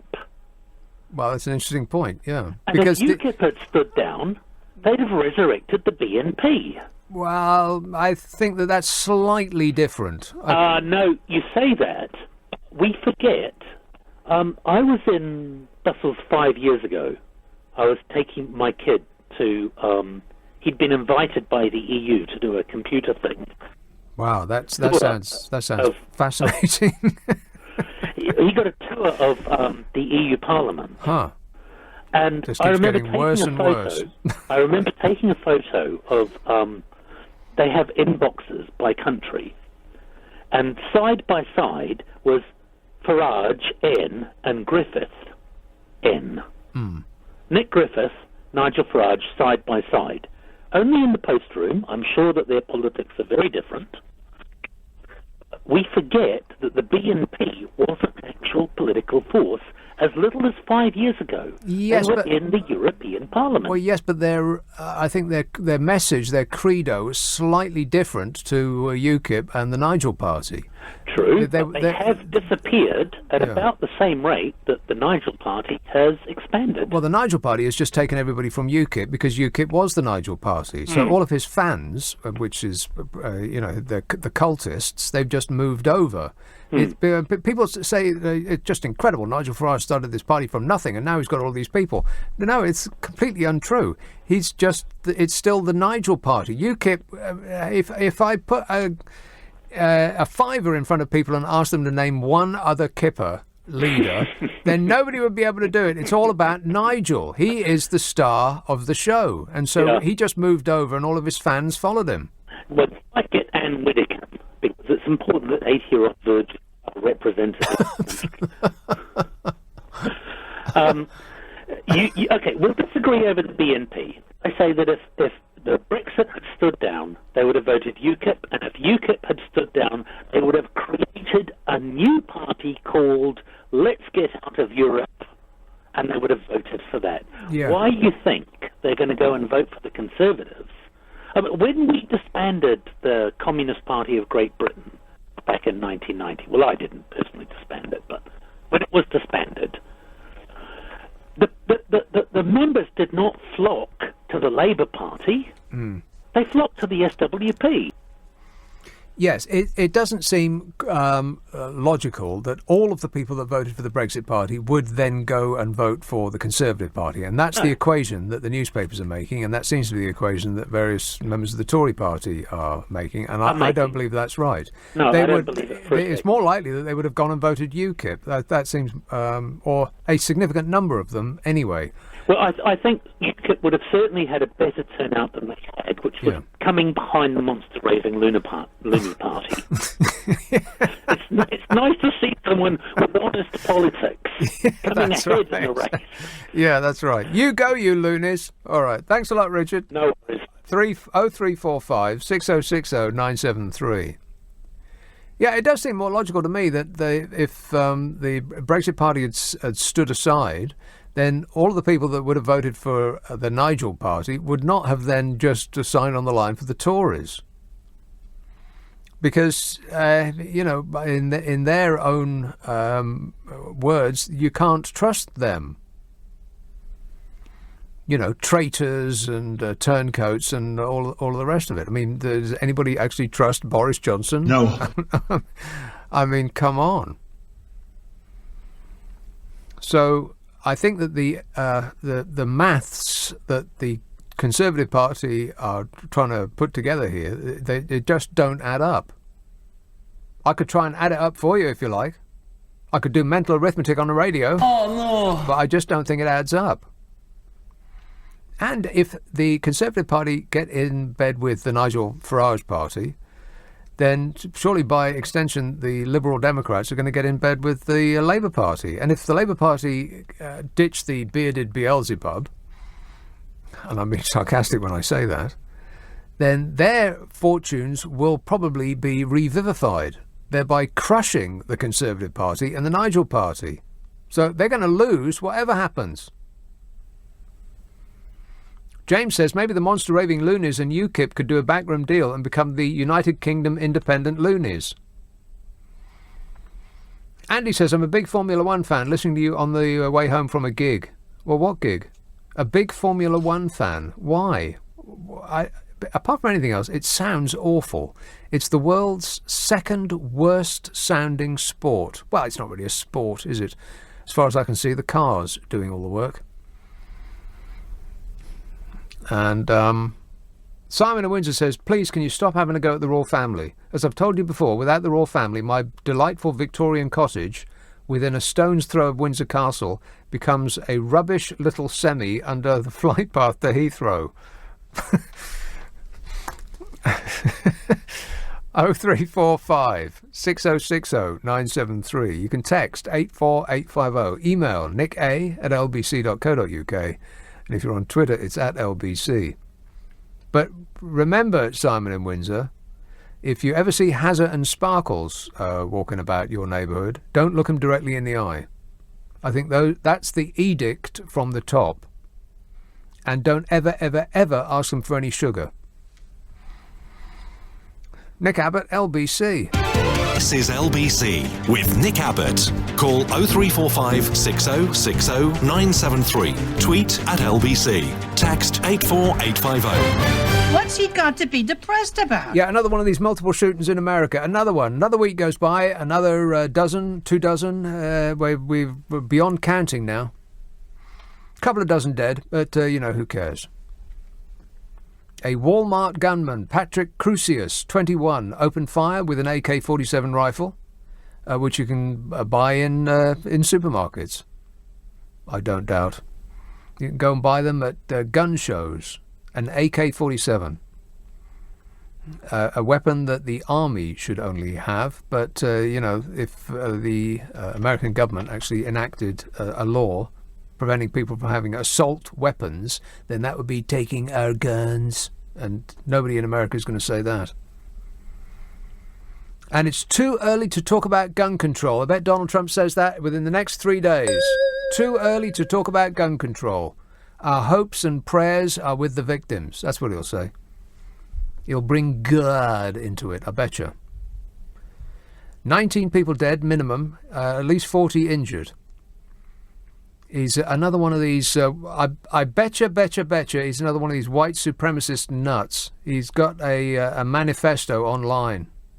Reports indicate that the alleged shooter cited a Hispanic invasion of Texas because they come here and they're murderers and they're rapists. And some are good people, I suppose. Presumably he didn't shoot those ones. So well done, Donny. Another one of your fans. Jim says, thing is, if the aliens have got the technology to travel faster than light across billions of miles, just imagine how good their theme parks must be on their home planet.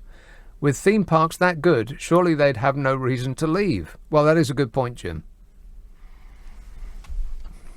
Here's Conway. Hello, Dave. Hi, mate. You okay? Yeah, good, Right, thanks.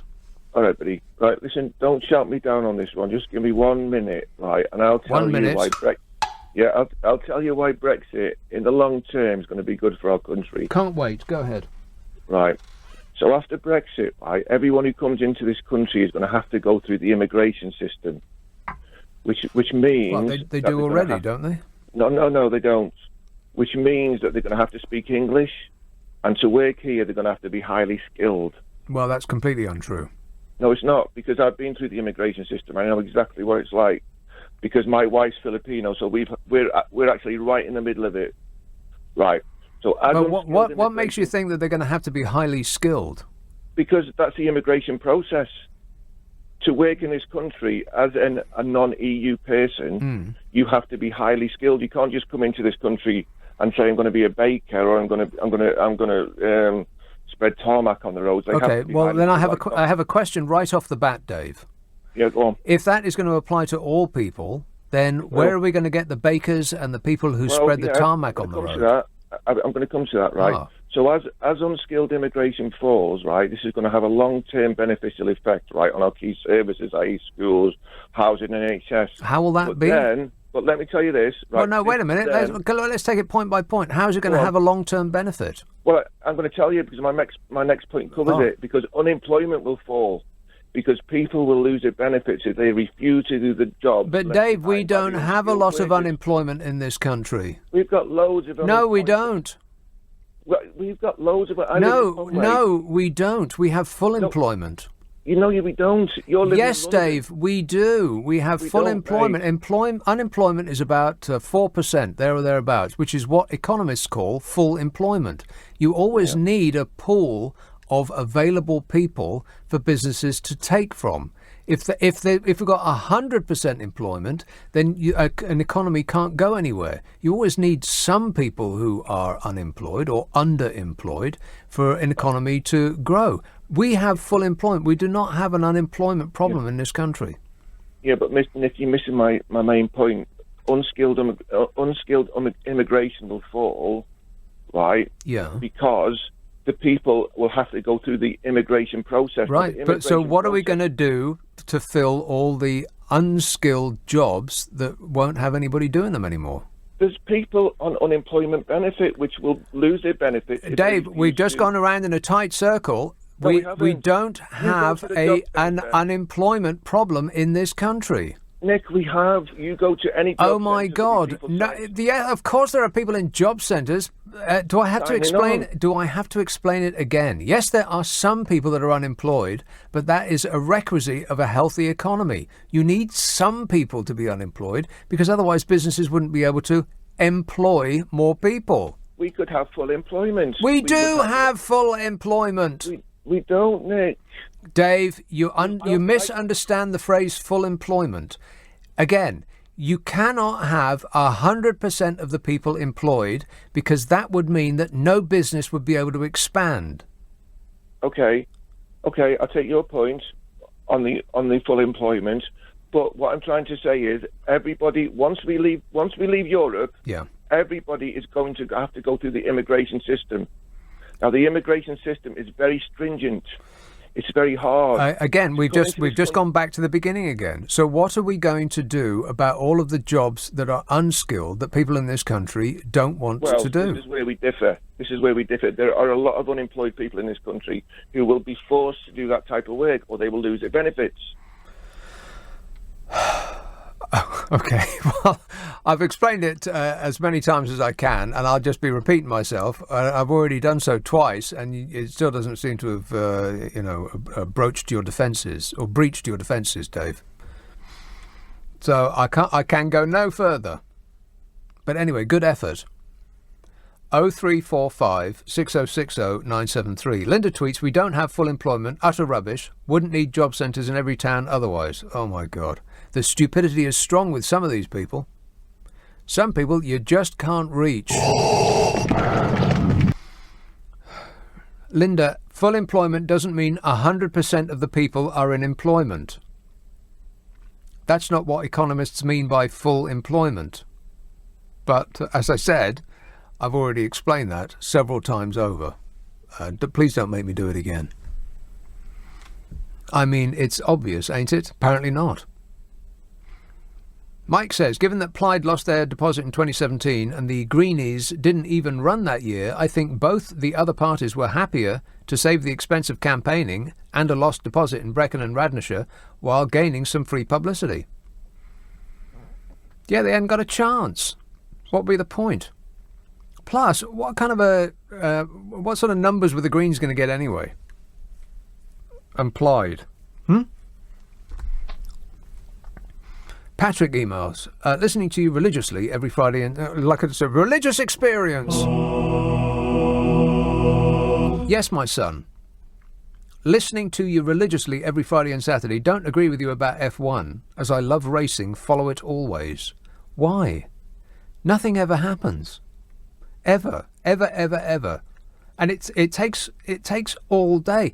It's, like I said before, it's the second worst sounding sport in the world. And it's just so dull. I mean, they don't even crash much anymore, do they? He says, anyway, on Wednesday, the 31st of the 8th, 2019, I heard Nigel say during his talk show programme that he was a unionist, i.e. in support of the Union of Northern Ireland being part of the UK. But on the other hand, he is busy dismantling the Union of the UK from the European Union. This would suggest that being a unionist, as far as Nigel's concerned, means different things to different people, depending on who he is or trying to fool. And Nick says, you can't blame Nige for wanting a pact with the Tories. He's tried to become an MP, 6 times? By himself. How's that going, by the way? Oh, fabulous. He says, the pact with the Tories is the logical next step for a desperado like him. Desperado. He says he's going to lose his MEP job soon when we leave the EU and he'll need a new job. Well, don't you worry about that. He'll be just fine.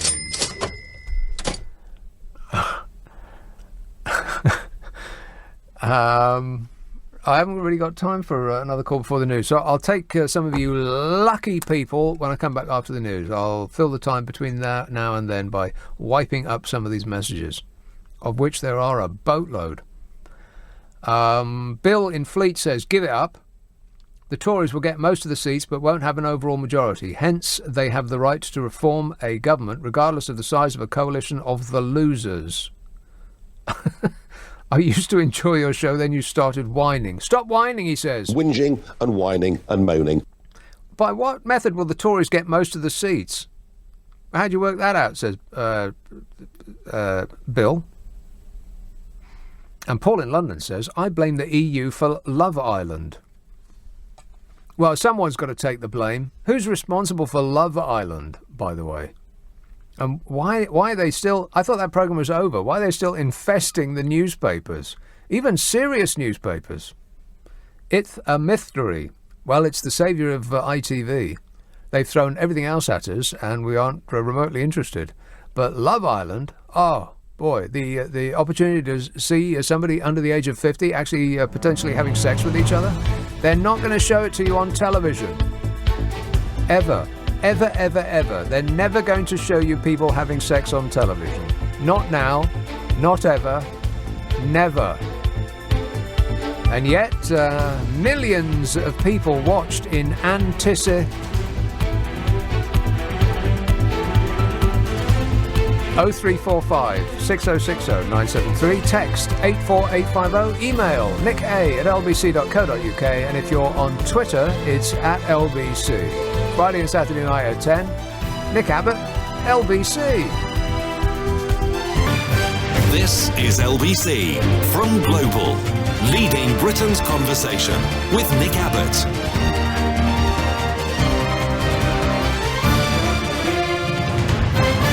What the hell is going on? Yeah, another white supremacist goes on a shooting spree in Donald Trump's America, but it has nothing to do with Donald Trump. Why would anybody think that? Put a manifesto online that the Mail is reporting was all about Hispanics. They come over here and they're murderers and they're rapists. And so he went and shot a lot of them. Good work. You know, you're much more likely to get shot by a white supremacist than you are by a Muslim terrorist. But guess which one Donald Trump is against? You know, because white supremacists, some are nice people, really great. Too early to talk about gun control, though. Why would anybody think that it's time to talk about gun control when somebody the age of 21 goes into a shopping mall with an assault weapon? Don't even think about taking away people's guns. 0345 6060 973. Donald Trump is making America great again. Why would anybody think otherwise? Leicester. Hello, Alan. Yes, hello. Wow. Take your head out the bucket, Alan. Well, sorry, I got an accent. You might find a bit. What?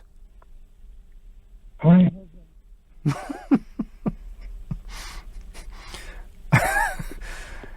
Do you have a sock in your mouth? Are you being kidnapped right now?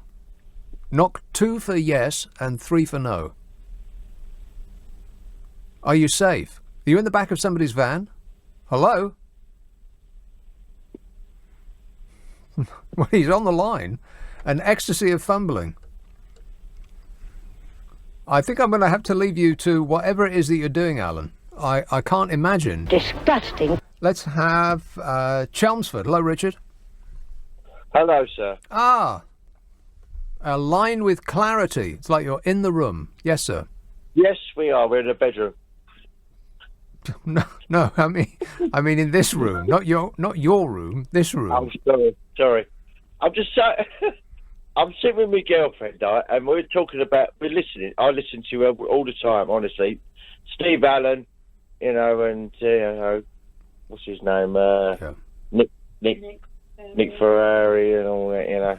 Listen to him all the time, right? Yes, of course. You know, but what makes me laugh about this government, they say about no one's on the dole, right? My girlfriend... Sorry? They said no one's on the dole? Well, how many's left on the dole? Well, they said it's low, and it's very low. It's very low.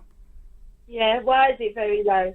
Because people are doing 15 hours... Zero contact, 8 hours, 4 hours. Wow, it's like in stereo, you two.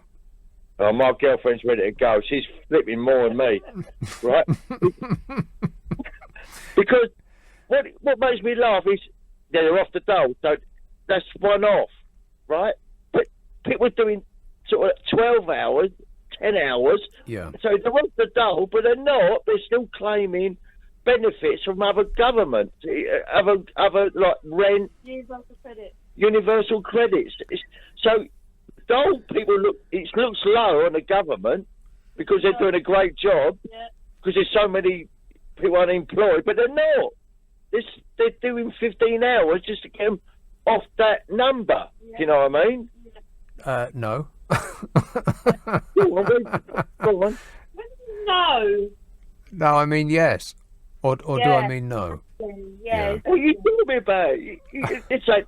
It's only 2 million unemployed now. They're not. Right. Okay, can you two sort it out amongst yourselves and then decide on Hold on a minute. decide on a spokesperson and then ring me back?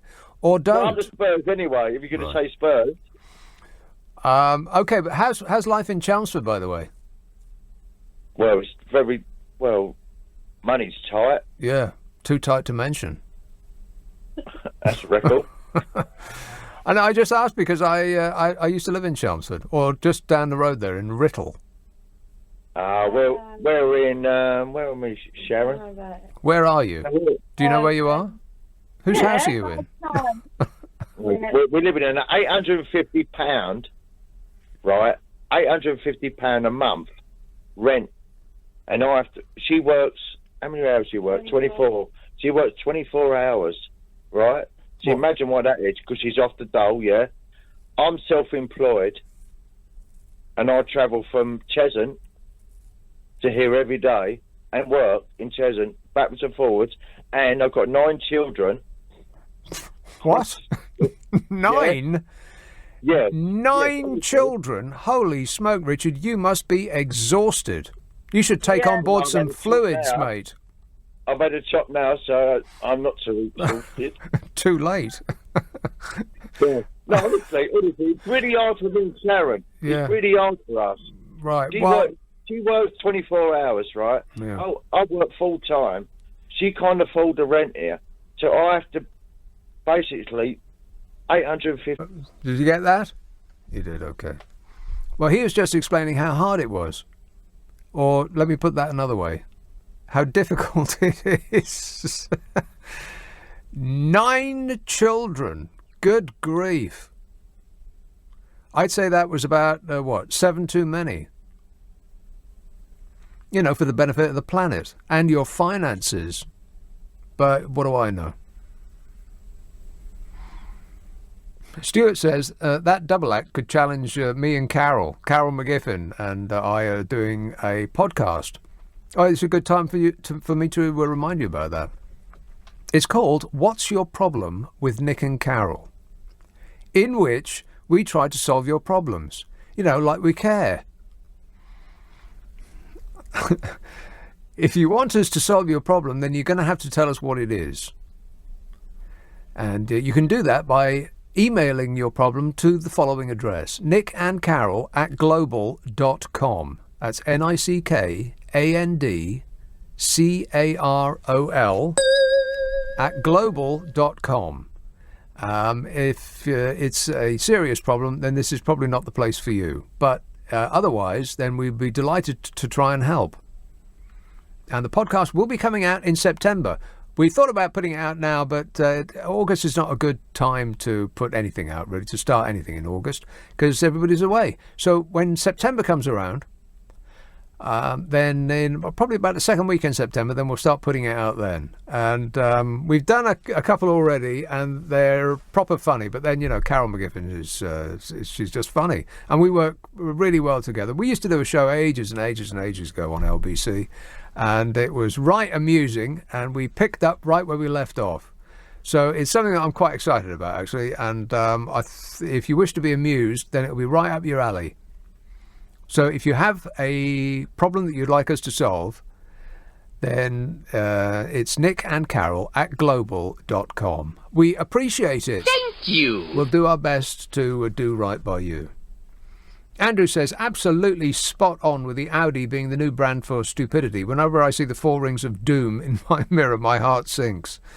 Sinks? Yeah, all my senses are more keenly aware. Yeah. Every time I see an Audi in my rearview mirror. Well, within about 2 seconds, the Audi in my rearview mirror will be cutting me up on the inside and doing something else berserk along the way. Unless they're advertising with us, in which case I meant Mercedes. Mike says, I read that. This says, I saw the exact firework type of thing that your caller was speaking about. I thought it looked odd as well. Well, this was, we had an alien invasion warning. Warning, warning. A warning of alien invasion right at the beginning of the program. Gosh, it seems like such a long time ago now. The beginning of this program, we had a call saying that there's been weird lights in the sky. Groovy. And he was quite concerned that we were under attack. And that was subsequently followed by somebody who was responsible for those lights. The stuff you learn on this show, it's educational, ain't it? No. Not really. Harry says, your mobile phone analogy from... No, I've read that one. And Neil says, King Herod may have been more narcissistic than Trump, but probably not. No, probably not. He's calling Harlow. Harlow, Mark. Hello there. Hello there.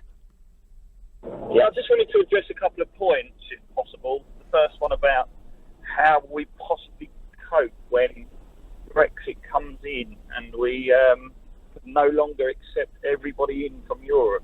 Well, how did we cope? Well, we don't accept everyone in from Europe. That's an obvious overstatement. Well, we could do, couldn't we, at the moment? Yeah, but that's not going to happen, though, is it? There's many people come as there are jobs for them to do, more or less. Well, the facts are, anybody from Europe can come to England at the moment. Well, the facts are that anybody from the world can come here. I mean, we've got no end of coastline, and it's not patrolled. No, legally.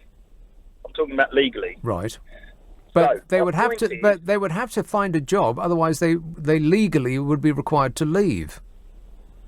That's not true, is it? Yes, it absolutely is true, Mark. Check your facts, man. When you park up, and by the way, I don't accept calls from people who are driving.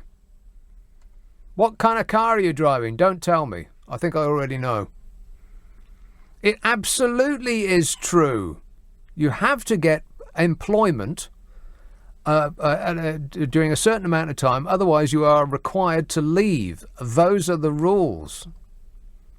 So if you don't even know that, then I'm afraid we're not going to get anywhere. What's that? He told me he was parked up, and now he's back on the road. Parked up? Yeah, that wasn't parked up. I don't accept calls from people who are driving.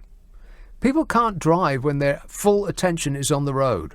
Never mind about talking on a highly important radio show. I mean, I'm out of control, and I'm not even driving. He's shouting, "Can I carry on or what?" No, mate, you can't. No, you cannot. Park and then call back, preferably after 1 when I won't be here. This is LBC. Leading Britain's conversation. LBC with Nick Abbott. Well, let's get back to it. Jane in Liverpool called in to say, when we leave the EU with no deal, the shortage of medicine will sort the overpopulation problem. Yeah, that's right. We're all going to die. Oh, no. This says, if I order a 3-course meal, I eat the soup and then decide I'm full, am I obligated to pay the total bill? Well, at least the total bill for the soup. I mean, probably the total bill for the main course as well, because it's quite likely that they would have started cooking it already. But not pudding. I mean, nobody orders pudding right at the beginning of the meal, do they? So the soup and the main course, yes. But perhaps you'll be able to get away without paying for the pudding. But I have a question for you. What's that got to do with anything? What on earth has that got to do with what we're talking about? Ishmael in Maida Vale says, Mike from last night was the person you called Mick Mike. He was a quiet chap and spoke quite slowly before his line went bad, and he went all Dalek on you. Ring any bells, Nick? Well, yes. But what's that got to do with what we're talking about? Am I missing something? Sorry, I was on the phone. Who are you talking to? Ella, who's in an Uber. Ella is in an Uber. Right, well, that's like a forthcoming attraction. Can't wait to talk to Ella. Mike from last night was the person you called Mick Mike. He was a quiet chap and spoke quite slowly before his line went bad and he went all Dalek on you. Ring any bells? Well, yeah, it does. It rings a bell. But I don't know why you're reminding me of that. What? As in, you were asking who Mike was from last night. Someone referred to him earlier. He was the caller. And this man is reminding you that you called him Mick Mike, or right. Mike Mick. Okay, my problem now is that I don't remember earlier on in this show mentioning Mike from the previous night. So it's all news to me. But I appreciate you telling me. Thank you. Kay says, 1 hour's work weekly in the UK and you are considered employed. Fact. Christine tweets, Timothy Dexter wasn't a fan of punctuation, so he added lines of commas, full stops, etc. at the end of his work to pepper and salt it as you like. What, like crisps used to come with a little packet of salt? You just put it on as according to your taste. And Trevor says, as a born-again Remainer, there should be a second referendum. All we need is someone who looks like Trump to keep shouting, make Remain in the EU great again. And then the Remain side will win big, as the poorly educated will get out and vote in ways never seen or heard before. It'll be huge. I wanted to talk about Priti Patel. Priti Patel today signals the return of zero-tolerance policing to make criminals feel terror on the streets. Another one of these hang 'em and flog 'em types. Excellent advice. Flog first, hang later. It's like pillage and burn. Always pillage first. I mean, doing the other way around, beginner's mistake. So in her first interview as Home Secretary, Priti Patel pledges to restore flagging public confidence in the law by empowering officers to go after thugs. Well, I thought that's what they did already. Isn't that what officers of the law are supposed to do? Go after thugs? She says offenders should be fearful of committing any criminal activities on our streets. That's what she told the Daily Mail, which was giving the audience what they want to hear. She says, quite frankly, with more police officers out there and greater police presence, I want them to literally feel terror at the thought of committing offences. I mean, does that sound likely? No. No. Priti Patel also warns chief constables not to here we go. Oh, right, here we go. Get ready. Priti Patel also warned chief constables not to turn a blind eye to cannabis offences. Oh, no. Aye, another warrior in the war against drugs. To borrow the language of the Leave Brigade, you lost, get over it. And Priti Patel's returning to the cabinet. She's back. Just a couple of years after she was sacked for failing to inform Mrs. M about clandestine meetings with senior members of the Israeli government. And now she's been tasked by Bozo the Clown with restoring the party's battered reputation on law and order and getting a grip on rising crime. So expect lots of sound and fury signifying nothing. I mean, holy smoke, the Tories are supposed to be the party of law and order, right? That's their mantle. That and fiscal responsibility. How's that working out, by the way? Fiscal responsibility? He's chucking money around like a drunken sailor. Like a sot tar. It's $1 billion here and $1 billion there. He must have found that magic money tree. Got no end of cash. So now we've got our new Home Secretary is going to revivify the war on drugs. Because, if you keep doing the same thing over and over again, then it will eventually work. She returns to the cabinet and says, now we're going to get strict on law and order. I mean, the Tories have been in power for what? Pretty much 10 years now. This is their mess, and they want us to believe that they are the people to fix it. It's like setting fire to the house and then taking credit for putting out the fire. And the PM, Boris Johnson, I wonder how long it's going to take for that to sound not strange. Still not used to President Donald Trump. I'm president! Can you believe it? No. Not really, no. And Boris has made fighting crime one of his core priorities in number 10. He said he's going to spend $1.1 billion over the next 3 years recruiting 20,000 officers. Really? Where are you going to get them from then? 1.1 billion? Well, for a start, where are you going to get the 1.1 billion from? Because it's money we haven't got. You're going to borrow it. 10 years of austerity, which was all supposed to be about bringing down the national debt, and the national debt's kept going up and up and up, ever onwards and upwards. And now he's going to unleash the... he's going to attach a garden hose to a cash machine. 1.1 billion over the next 3 years, recruiting 20,000 officers. And they're also going to prepare to relax restrictions on stop and search. But we don't know where he's going to get those officers from and how long it's going to take to train them up. But, those are just the details and no one's interested in those anymore. We're all about positive thinking now, baby. And Priti Patel, the new Home Secretary, said the Conservative Party is the party of law and order, full stop. The defence of our nation, the defence of our streets and law and order are at the heart of our values, she says. No, they're not. or else crime figures would have been going down, not up. They talk as though they are the party of opposition. You've been in power for almost a decade.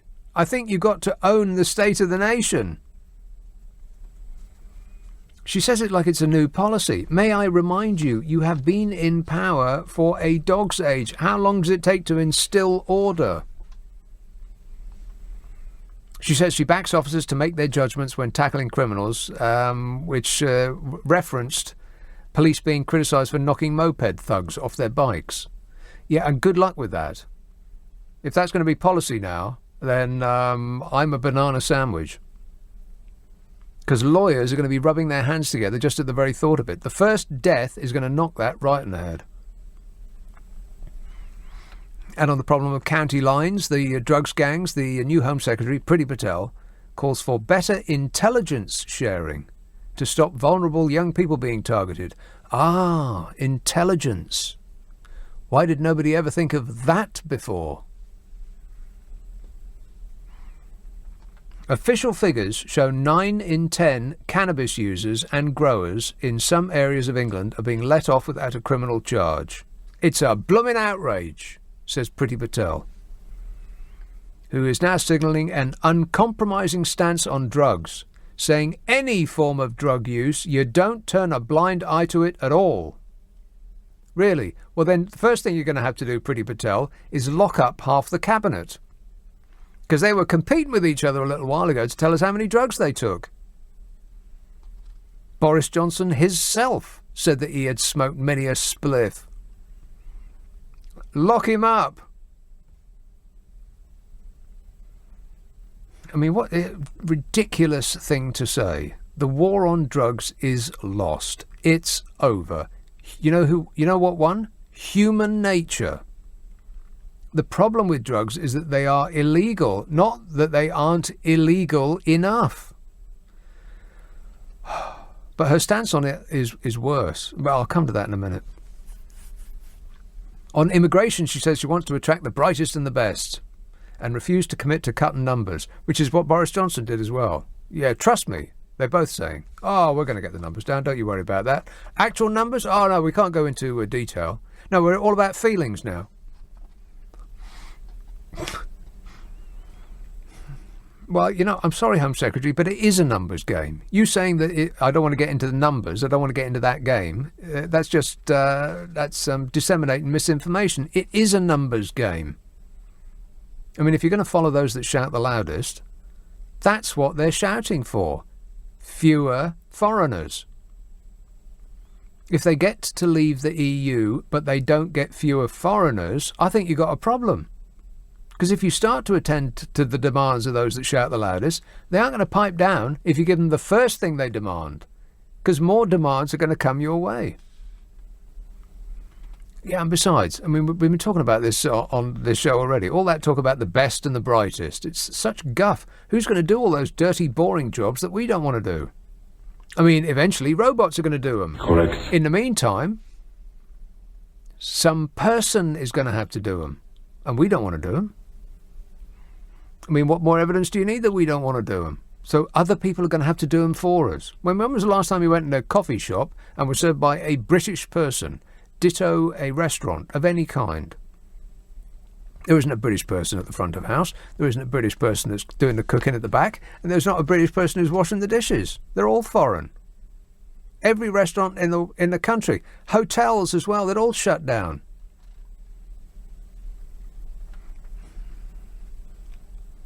It should be about a wider contribution of people to come to our country and do contribute, she said.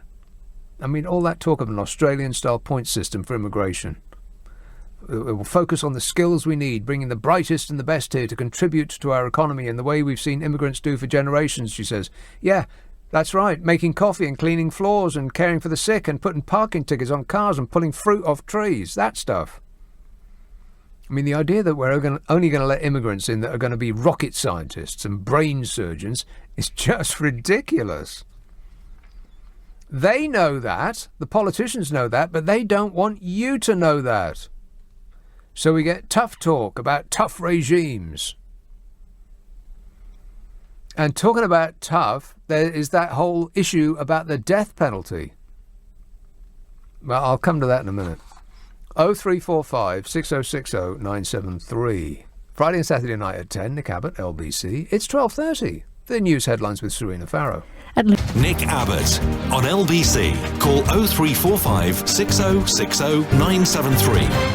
And I like him. He's a good man. He is not a racist, I can tell you that. He's a good person. Yeah, thanks, Donnie. You're the best. Another multiple mass shooting in America. But if you didn't get the details of this one, don't worry, there'll be another one along tomorrow. 19 people, 20 people, 30 people dead, but, what difference does it make? Who cares? It's all in God's plan. Jesus wants you to have an assault weapon. That's what Jesus wants. And, it'll be too soon to talk about gun control, until the next one comes around, and then it'll be too soon to talk about gun control then. And the white supremacists are having a moment.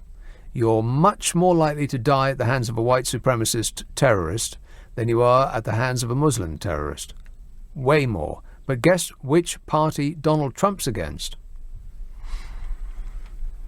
And, his whole Make America White Again shtick that really fires up the base and puts the wind in the sails of the white supremacists. I know a lot about wind. Yeah. Trevor says, as a born-again... Oh, no, I read that. Darryl in Hove says the three-course meal is an analogy of the Brexit divorce bill. Meanwhile, Mike was the climate change denier who believes Corbyn's brother. Oh, there was an email about Corbyn's brother a little while ago. I wonder if I think I've deleted it. It was quite amusing, but now I'm the only one who's going to be amused by it. Oh well, never mind. Let's have... Oh wait, I haven't really finished about Priti Patel yet, because there was this whole thing about the death penalty. Oh, she's all for it. Or is she? She famously backed the death penalty, our new Home Secretary. Part of the Hang 'em and Flog 'em Brigade. Famously backed the death penalty in her early years in politics. There was a big story about her in the Mail. And it's probably what she's best known for, says the Mail. That and getting fired by Mrs M. At her selection meeting to represent Witham in Essex in 2006, she reportedly was cheered when she said she backed restoring capital punishment. Kill 'em all. Yeah, as though capital punishment makes any difference. People don't plan to kill someone, by and large. And those that do aren't planning on getting caught. It don't make no difference what the punishment is. People aren't thinking that they're going to get caught when they do the crime. She told the Mail on Sunday at the time, Priti Patel, she said, if you had the ultimate punishment for the turnover page, for the policemen and for killing policemen and other heinous crimes, I'm sure it would act as a deterrent, she said. They have the death penalty in America. Does it act as a deterrent there? No.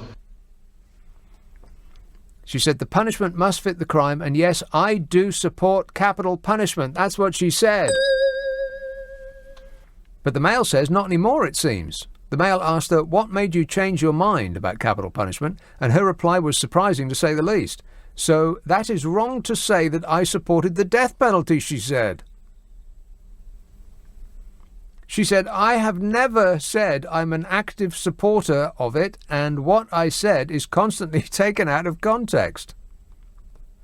So the Mail said, what about what you said on Question Time in 2010?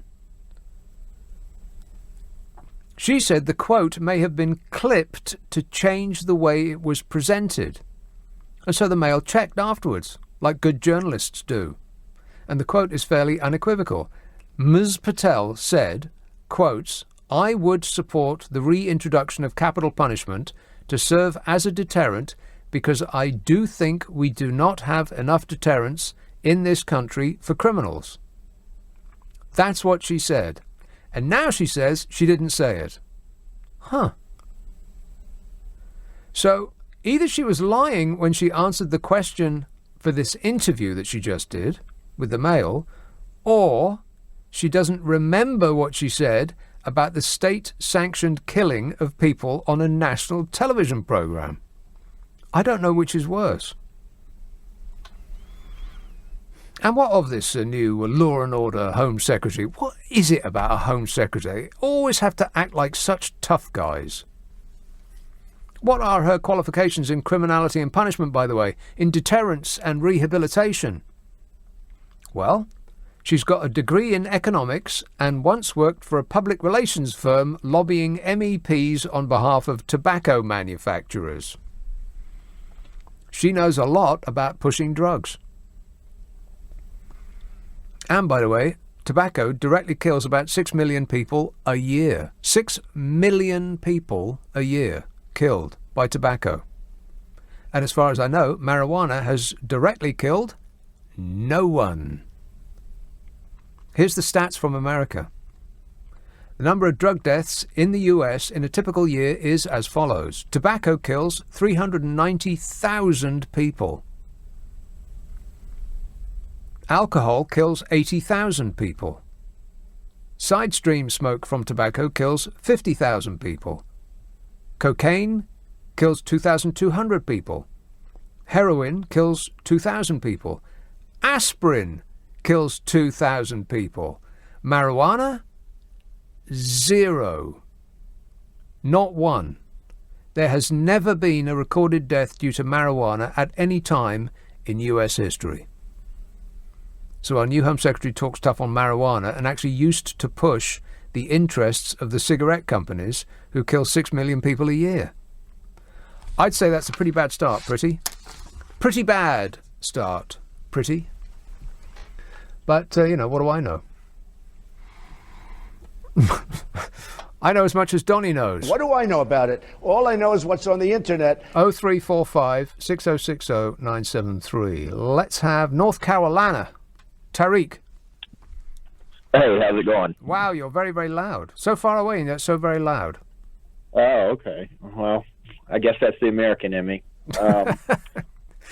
Yeah. I agree with you about guns. I do think they should toughen up the laws, but at the same time, I disagree with you about immigration. I do think that people would do more of those jobs if there were less people that they were having to compete with, and I think that's the whole reason. Well, I know that's the whole reason we have visa laws.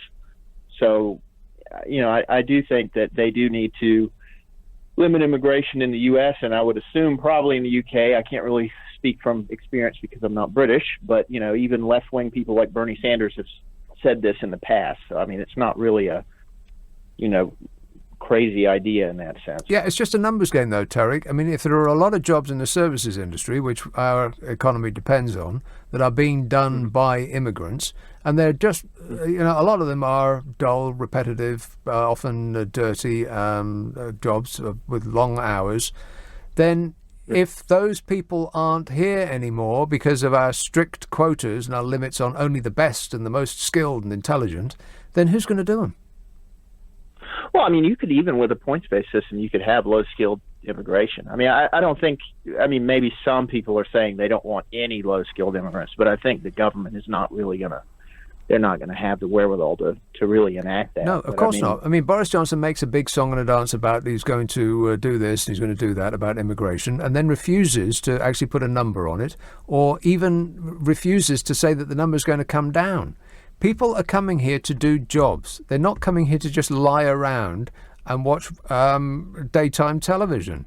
That's not why people are here. And so if we do have a system that clocks people in and out, dependent on the jobs that they would do when they get here, then the numbers are going to be the same as they are now. Right. Well, what would you say to someone who said, they wanted to lower it to, I don't know. I don't know what the net immigration numbers are, or I don't know what the immigration numbers are for the UK for low-skilled workers, but, what would you say to someone that said, well, I want to cut that in half, or I want to cut it by 3/4 over the course of 3-4 years? Well, I would say, over 3-4 years is, if they did that, then vast swathes of our economy would collapse because the numbers would not be there to support those industries like farming and the services, restaurants and hotels and all of that stuff, cleaning and all those jobs that we don't want to do. But I would say if you just wait 10, maybe 20 years tops, then robots are going to take all of those jobs, all of those boring, dull, repetitive, dirty jobs. They're going to disappear along with a lot of other jobs as well. So if you can just wait 20 years, then there won't be those jobs for people to come and do anymore. All right. Well, I guess I'll wait. Okay. I guess I'll wait. It's a waiting game. Maybe it'll happen while we're all still alive, eh?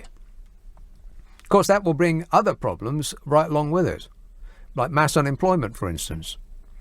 An entire generation that'll be looking at never having a job in their entire lives. And then what will we do? So, be careful what you wish for. But those jobs that immigrants are doing now, because we don't want to, they're about to be taken by robots. Correct. If you can just wait for a while, then that whole immigration problem will be solved. It will unfortunately be replaced by a mass unemployment problem. But we'll deal with that when we get there. Because we certainly want to do, we wouldn't want to do any advanced planning because, that would be a waste of all of our time. So we'll just wait till disaster strikes and then we'll think about doing something. It's the human way.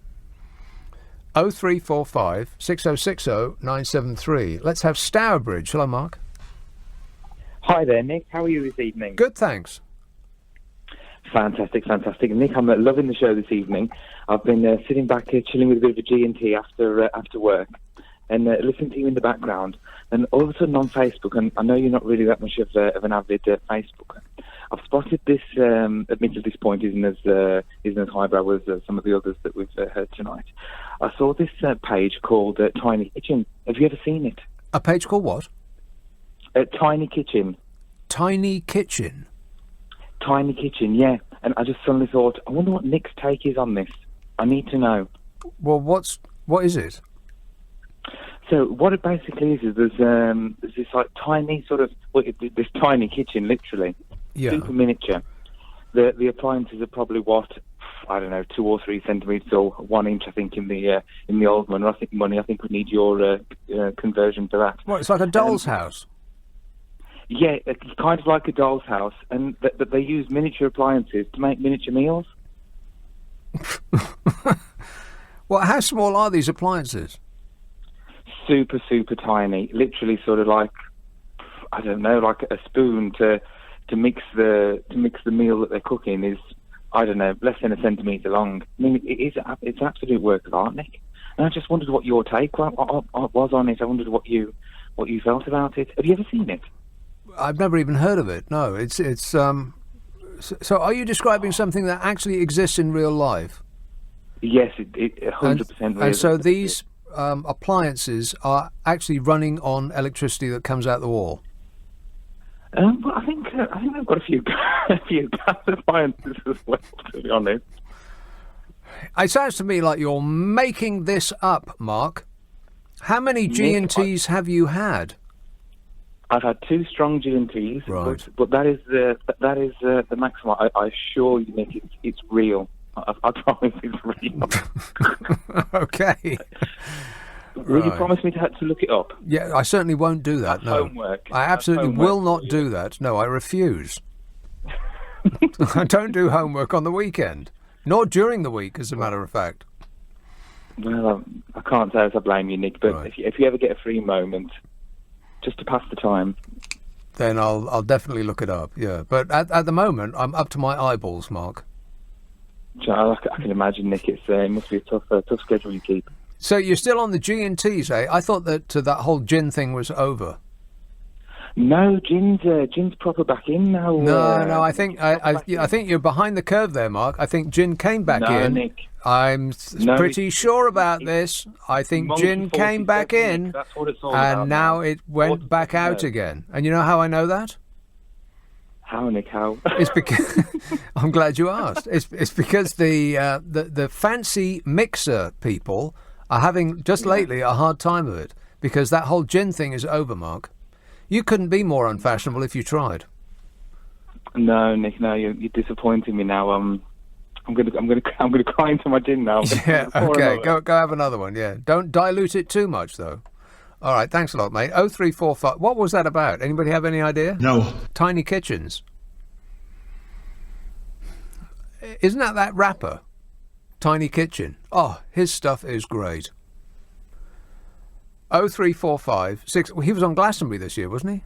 0345 6060 973. Text 84850. Email nicka@lbc.co.uk. And if you're on Twitter, it's at LBC. Friday and Saturday night at 10, Nick Abbott, LBC. Abbott on LBC. Call 0345 6060 973. Come on, we're running late! Okay, so I looked up Tiny Kitchen. And it says the Tiny Kitchen video series comes from a company called Taste Made, based in Santa Monica. Tiny Kitchen is a show where we cook in a tiny kitchen set and legitimately cook tiny foods, says head of programming Oren Katsev, if indeed there is such a person. He says this is real food being made in a real tiny kitchen. Literally bite-sized pieces. I love tiny food in vast amounts. Here's a call in Hounslow. Hello, Melvin. Hello. Melvin. What do you know about ganja? Pardon? What do you know about ganja? About ganja? Yes. What do I know about it? Yes. What do you want me to know about it? What do I need to know about it? Well, you've been talking about this thing called, what do you call it? You got a pretty name for it. Priti Patel? No. I'm a Jamaican Indian. I was born there. I was educated there. Well, where were you born? Jamaica. Right. How did it get to Canada, ganja? How did it get there? Yeah. It Do flew. you know? Somebody took it there? The Jamaicans took it there. Right. How did it get to America? The Jamaicans took it to America. And where did it originate? I'm not sure that's right. I mean, it didn't originate in Jamaica, did it? It's a weed, Melvin. It grows here, there, and everywhere, baby. We called it a weed in Jamaica. Yeah. All the Rastaman them I grew up with in Jamaica call it the weed of wisdom. Well, that's maybe going a bit far. You weren't born in Jamaica. Wisdom? I'm so not sure about. You don't know about it. I'm not sure about that. Do you ever smoke it? Jamaicans do not have a monopoly on either the plant itself or knowledge about the plant, Melvin. Get over yourself. Where do you think it came from?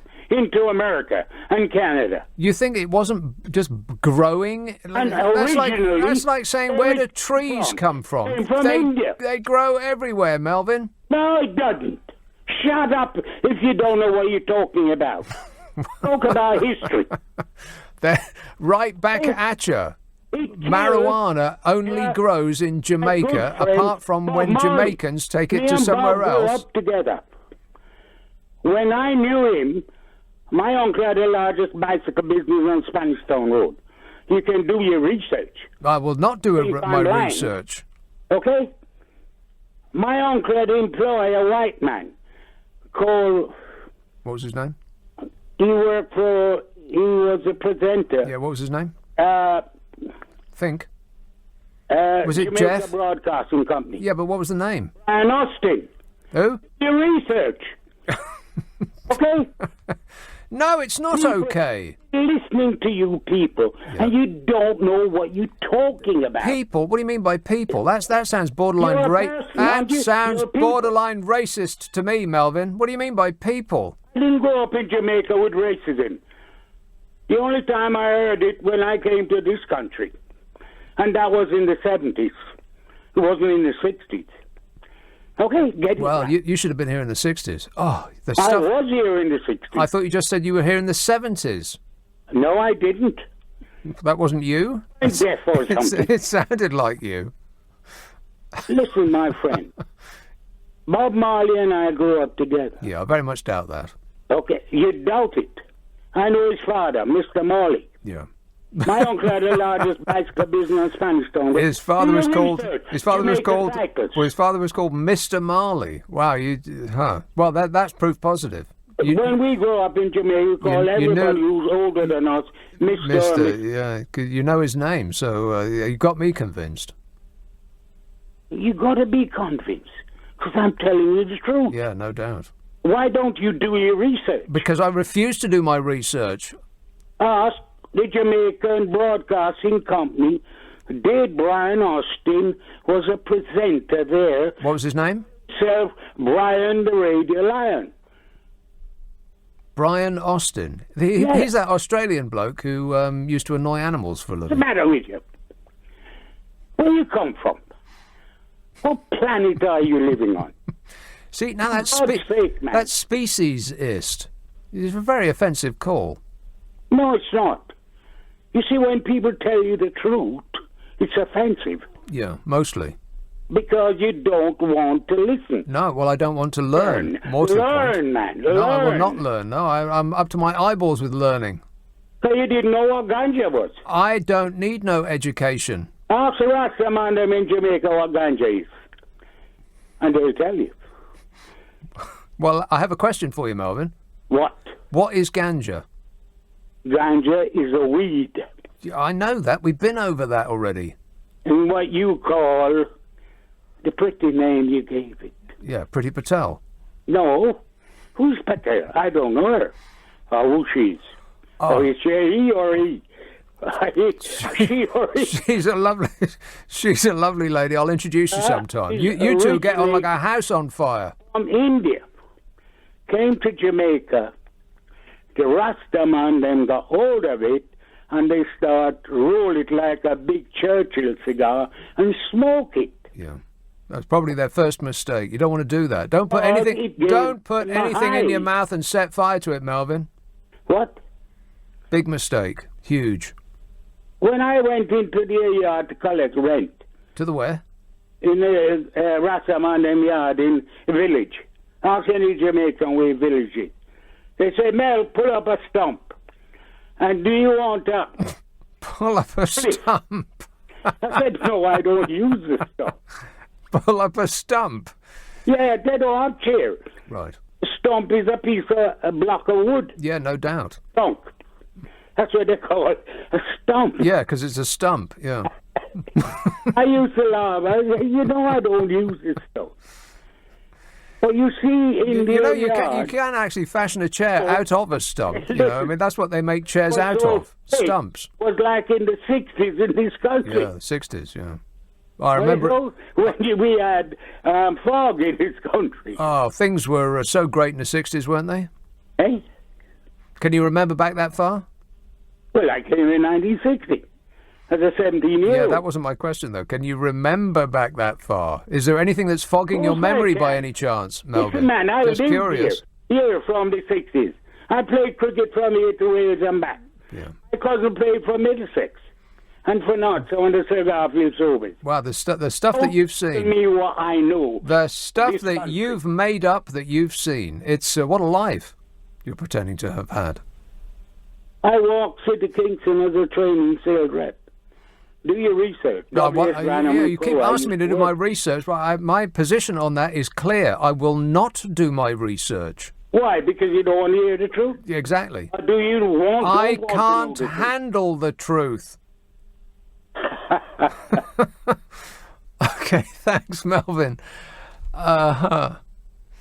Stephen Shoreham says the earliest recorded use of marijuana was by a Chinese emperor, Shen Nung, in 2727 BC. Ask Melvin if he remembers. Remembers? He grew up with him. They used to share a stump.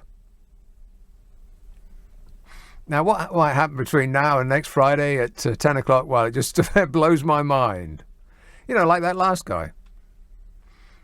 My mind is blown like his was. Just even contemplating it. If you wish to be amused for half an hour, then I can recommend my podcast, Ask for It by Name, the Nick Abbot Habit. It's on an internet near you. If you stick around, I believe that Steve Allen will set you straight right after we hear from Matt Stadler. Nick, I must ask you whether you've heard that a rare sighting of a humpback whale has taken place off the coast of Cornwall. Yes, I have heard that. Stop it. That was a cow. I'd also like to draw your attention to the fact that a giant tortoise has been reunited with his owner. I thought that was you for a second. A giant tortoise has been reunited. I will start, so I shall continue with his owner, Nick, after the world's slowest police chase. Yeah, I heard that. You heard about Herbert? Did you managing to escape from his home? Herbert? Well, he tried to escape from his home because his owner called him Herbert. I mean, you would, wouldn't you? He strolled for 3 miles before being found by a member of the public, Nick, in Bovingdon.